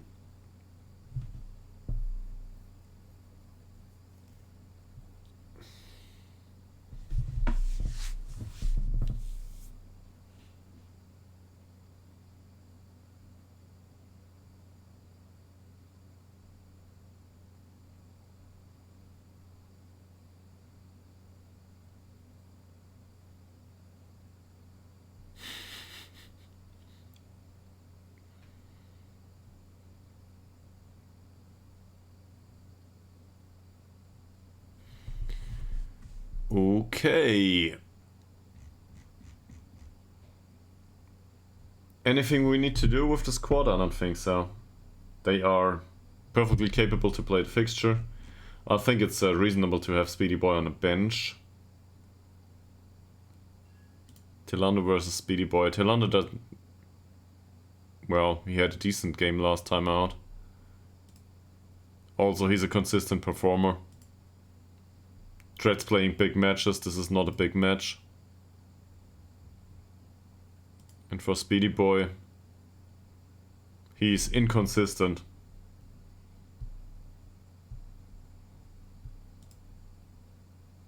Good training rating though. How's his medical report? I think he's cleared at this point of the previous woes.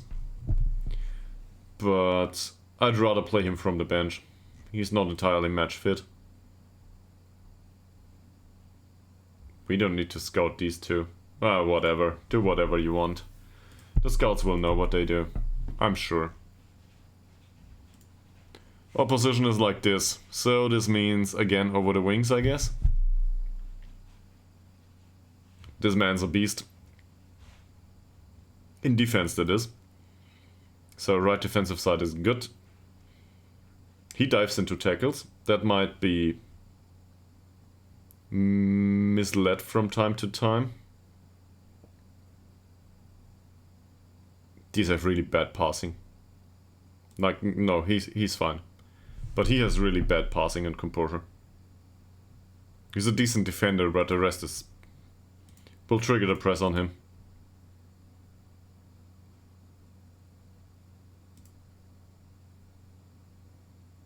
Yeah. I think he's the one who misplaced the ball in defense. Haglund. Left-footed player, so show him to the right. And the rest of it looks like he's got the physicals, but there's a few concerning things in there, like tackling of 6. First touch of 6, technique of 6. Passing 7. I think we can close him down. Try to force an error on the left defensive side. Maybe we can do that. Then I don't remember you for some reason. Passing's decent, off the ball movement is absurdly bad.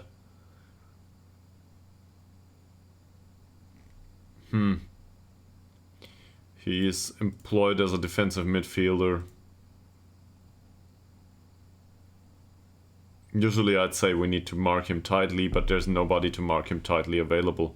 Well, there is. I guess Ishak can do it himself. Mark this guy tightly. But Ishak's not a good marker, so no. Johansson. Again, bad off the ball movement. I think this is a case for Nila Forsell. We can mark this guy out of the game. Is it worthwhile though? Because Darlin is the better... He's the better passer. That said, we still can probably win the ball from this guy from time to time. And if I look at Darlin's... No, Darlin is a good passer. This is the one we need to mark out of the game. There's low on the pitch for that. On the other hand, that means that If Low can roam freely because Darlin needs to do defensive work, that's good too. So the two attacking players are pitched against each other. I trust Low in this case to make more impact than Darlin.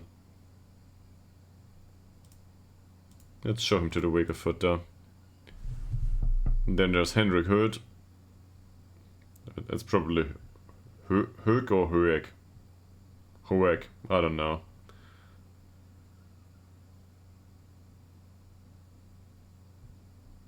He looks decent overall. Not sure if a specific instruction is needed.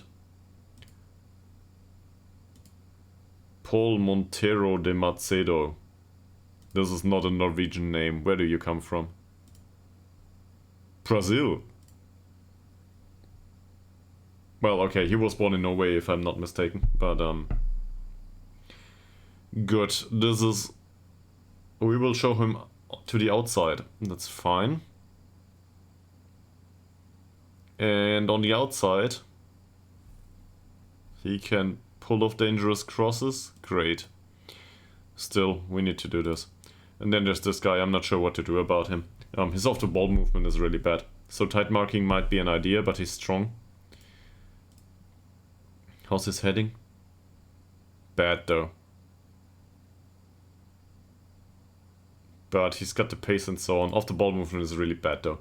So I guess tight marking is on. Okay. That's it for preparation. Anything else? Yeah, sure. Overlap as usual. Work the ball into the box. We can do that. Time wasting is fine.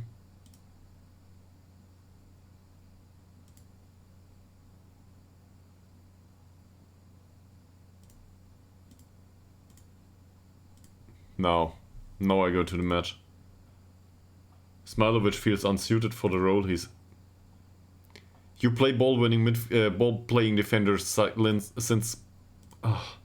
forever. And now he feels unsuited for it. Great. Okay. To quote a very wise person, let's get this win.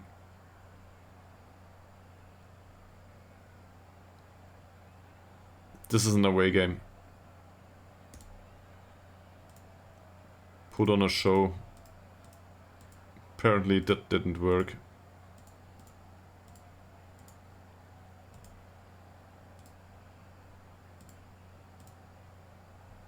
That's better. So, Wolzond is on the bench.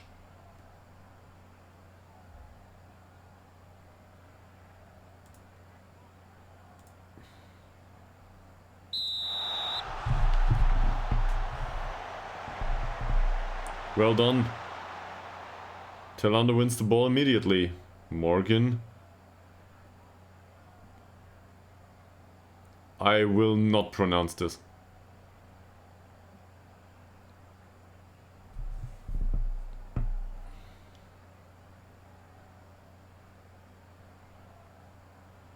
And then there's 10 minutes of nothing apparently.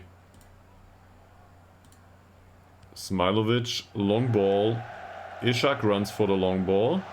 Ishak. Huh, that was close.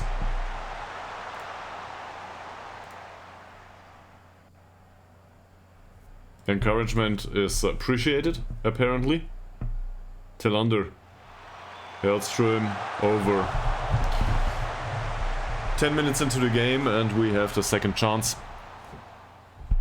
Volberg, no short distribution going on with them, so that's good. Smilovic, Ishak, Tillander.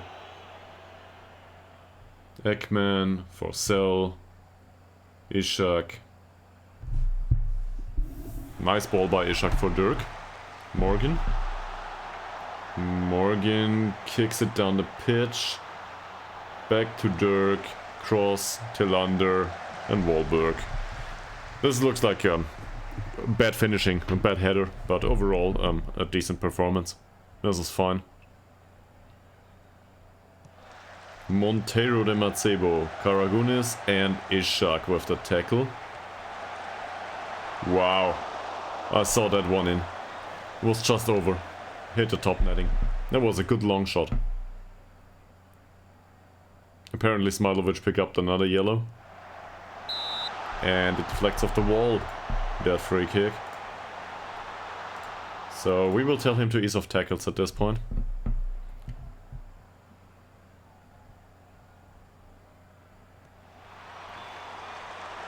Smilovic, well defended. Darlin. That should be offside. Is it? It is.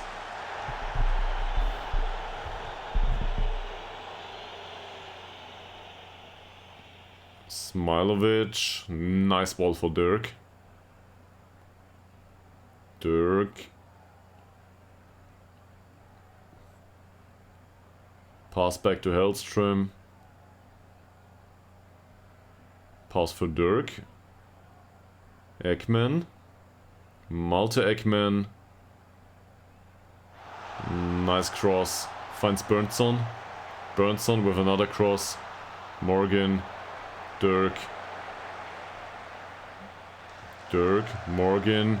Ishak. He was instructed not to shoot that much, but apparently this time we thought it was a good idea. Hellström.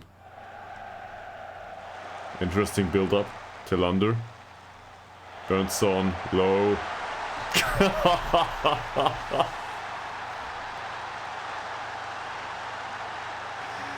Did you see that one? Wow. Hellström with a long ball. This is not great build-up play. Tillander, Berntsson, and Low just nails it towards the near post.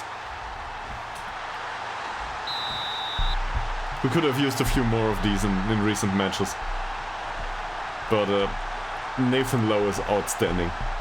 I didn't expect him to perform that well. Metzala, give or take. This is... wow. And there's no immediate answer. I like that goal, yes. Morgan.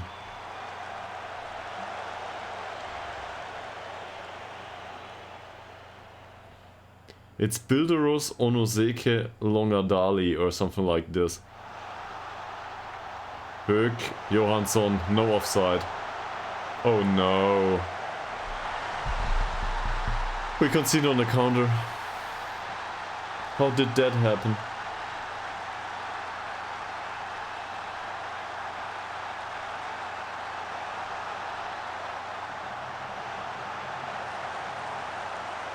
Yeah, there were a few scenes where or a few situations here where every player looks really bad.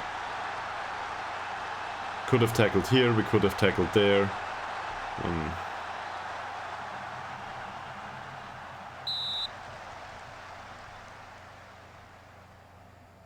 More fouls by them, by the way, in this game.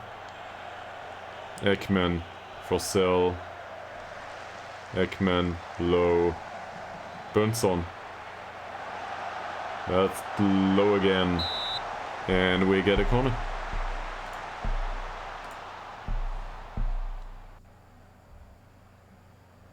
I think they can do better though. Seriously, they can do better than this. Tillander.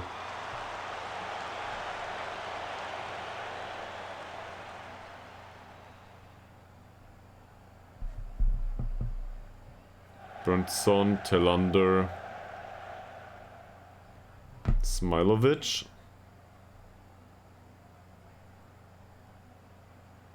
Exactly. There it belongs. With Malte Ekman. Who doesn't play a great ball. Berntsson loses the header. What was this? Smilovic, Forsell, Low, Ishak, Tillander. Low, Tillander, August Tillander, and there's a shot.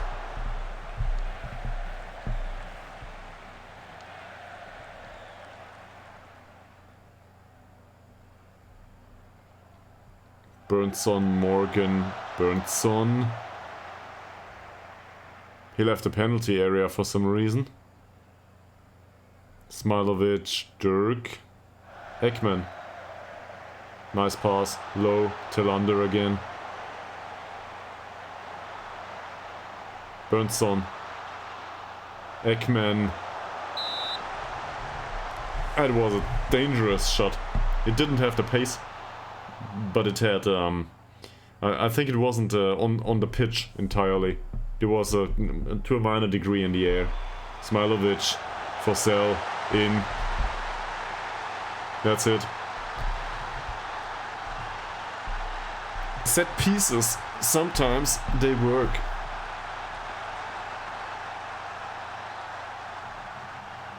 Morgan with the corner, Smilovic with the flick on, and Forsell at the far post. Just as we instructed it. Sometimes it works.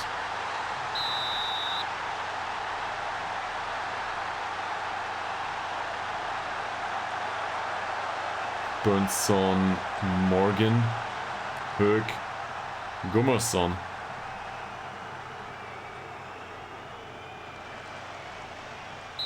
That was blocked. It's a corner. Let's praise the team prior to conceding one. Praising, didn't overdo it. That's good. Works. Smilovic, well defended. Darlin.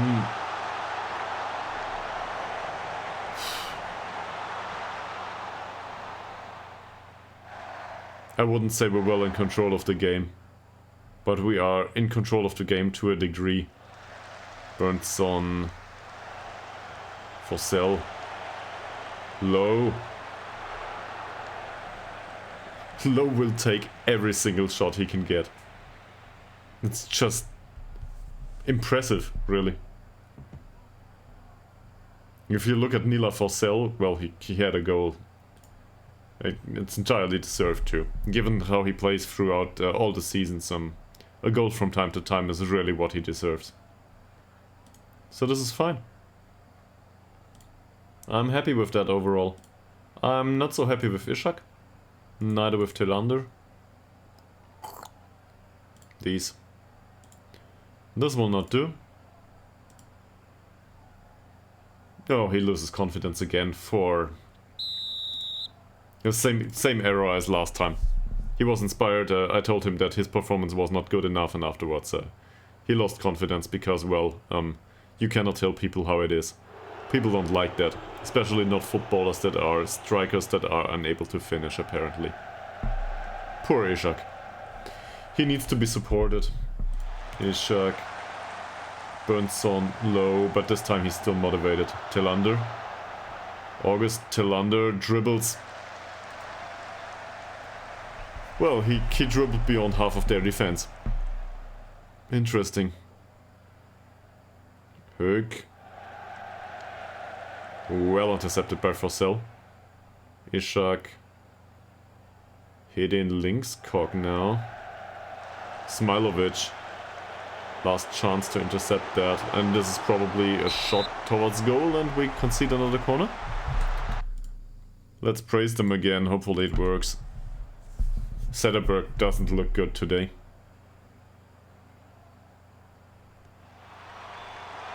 Hellström.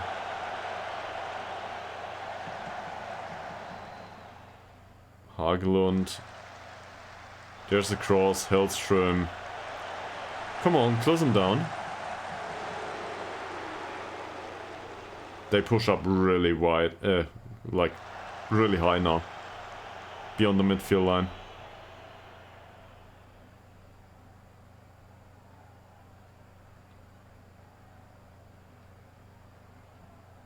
Again with a set piece. Gunnarsson. Was this blocked? Yeah, it was blocked. We gave away another corner.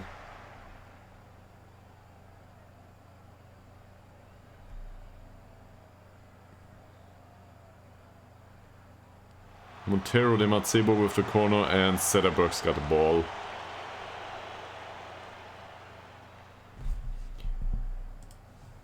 Tillander with a corner here. Nothing comes of it. Low.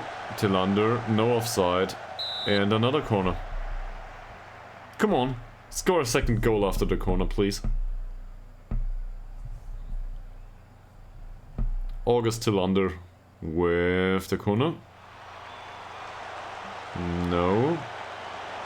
Tillander low. Hellström low. We take those two. Fine. We take those. That's okay. That should resolve the issue. Bit of bad defending on top, and this works. Well done here. Low, Hellström, low again. That shot by Low was misplaced, by the way. But who cares? It deflected off the defender and now it's in. So that makes it free. Ishak. Well done.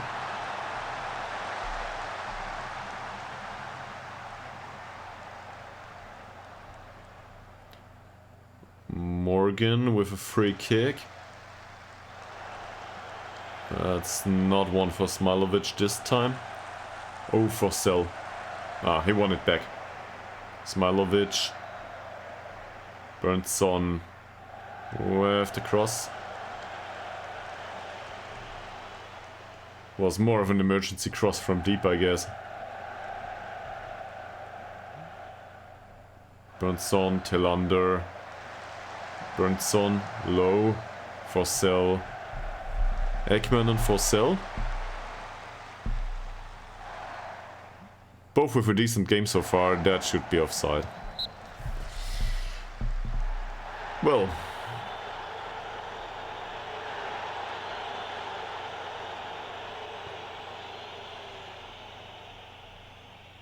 We didn't do substitutes so far.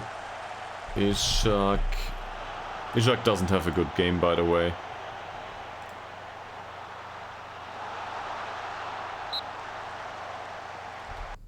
It's not like I expected anything from him.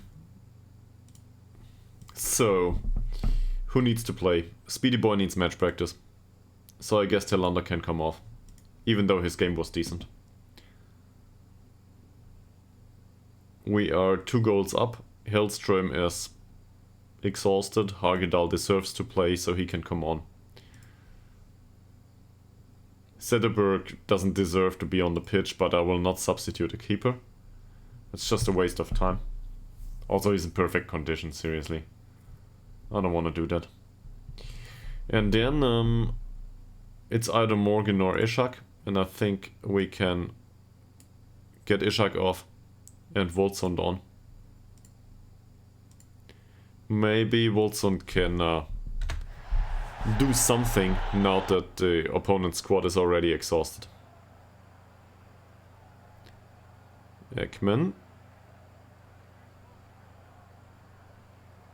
Nice wide build-up play. Dirk. Ooh. Morgan doesn't get to that one, but we get a corner. Good, good. We get a corner.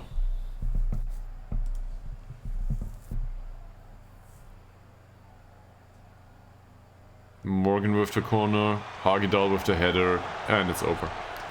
That was really wide.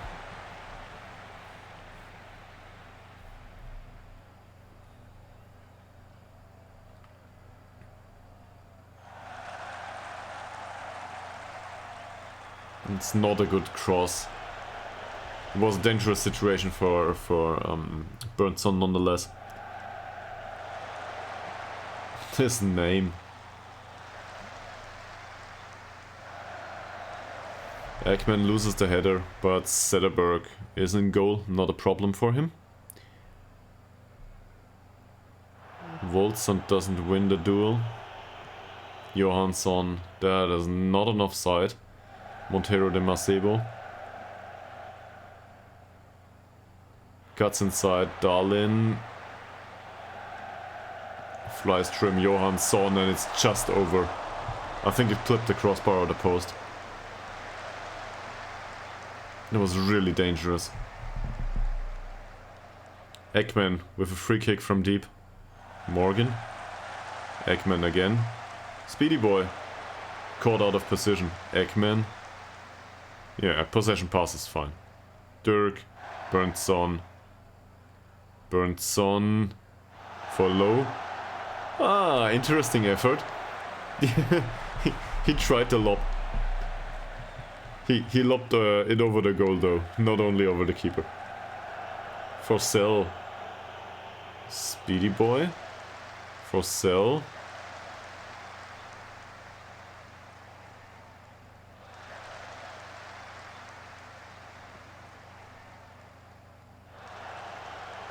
And Hagedal back to Zetterberg. Good. 15 minutes to go. We're happy with what we have so far. They need to score 2 goals, we don't. If we can score another one though, the game's definitely over. Flystrom. Burnson. Smilovic. Burnson. Ah, not a good idea, Mr. Burnson. Easy one for Zetterberg.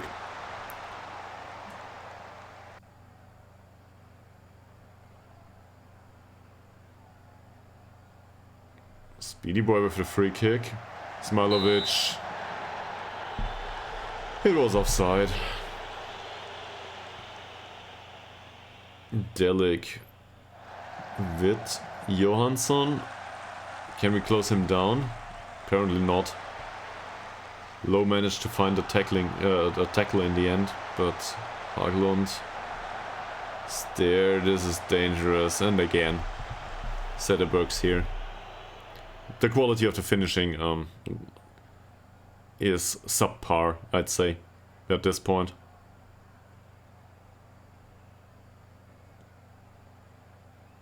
But the same can be said about this passing. Seriously, this is not required. These long balls in these situations. Speedy boy loses the ball. Oh, that's not offside. Driven off though by Hagedal. Great defending. Seriously, great defending. He did perfectly fine there.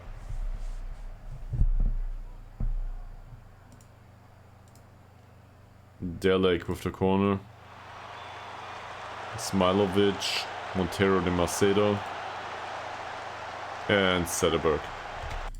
In this situation, I guess we can bring on people that need the match practice. Burnson has a good game. Let him play. Nila Forsell needs to come off, so Hellberg can definitely come on. That's not a problem. And between Anderson and Oliver Swan is probably the one who needs the match practice more. Just because we think he will play more going forward. So let's put them both on the pitch for the remaining 7 minutes. Low is off now.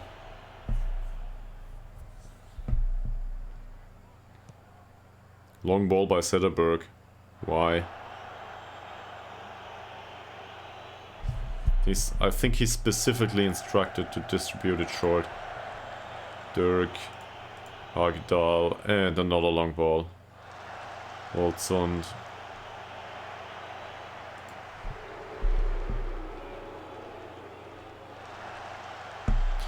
I guess this is well defended at this point.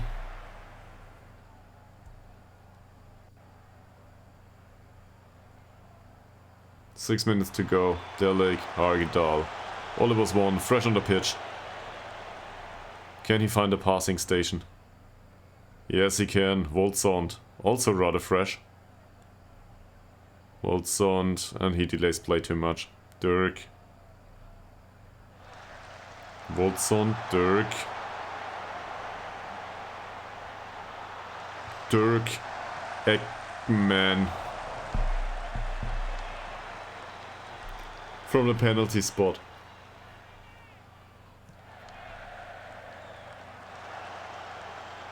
And I think he wanted to hit the moon this time. Dirk. Morgan.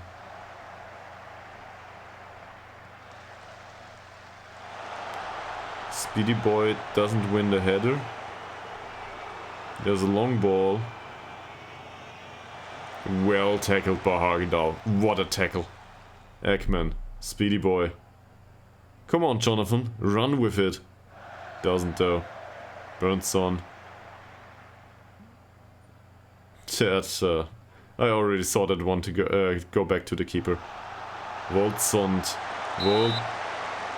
And now it's offside. Seriously.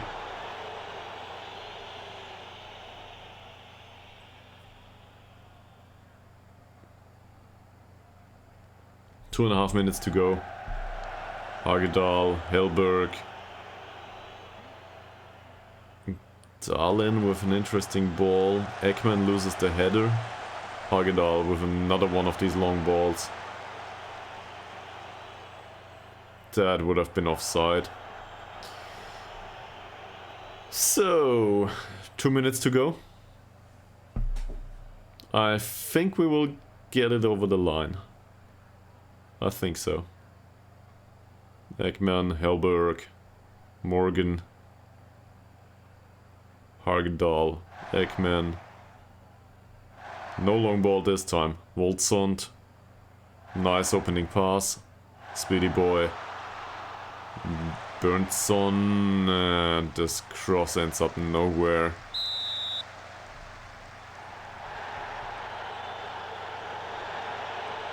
One minute to go.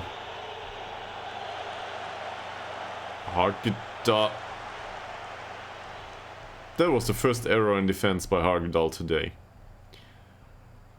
Even though the rating doesn't imply it, but he had a good performance so far. Witt, Johansson.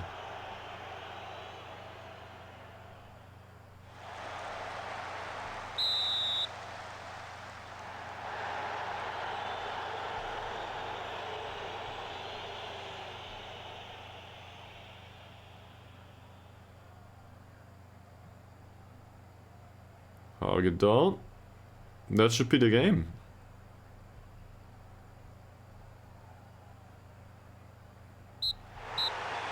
Oh!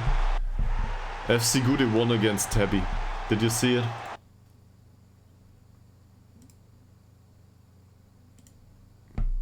Good win.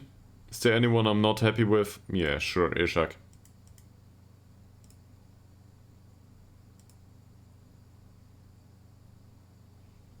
With the others, I'm more or less fine. Sederberg didn't have a good performance. FC Gude.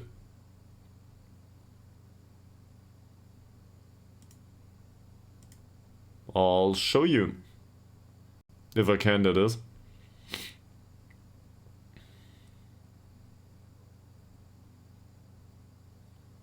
FC Gude won against Tabby, which means that our lone player probably had a decent performance too, because he plays with FC Gude.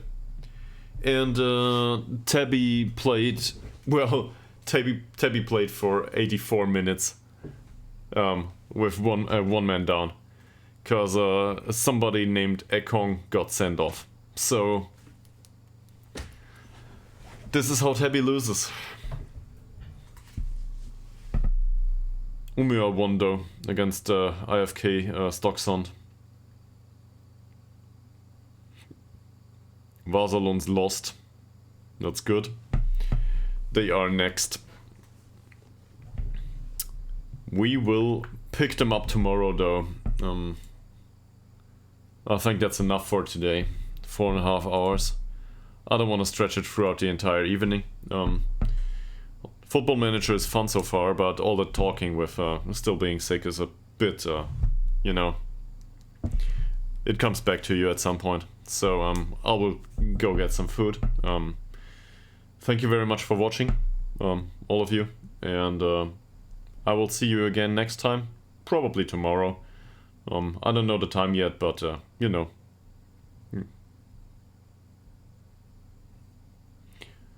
And on Friday I will definitely not be available in the morning.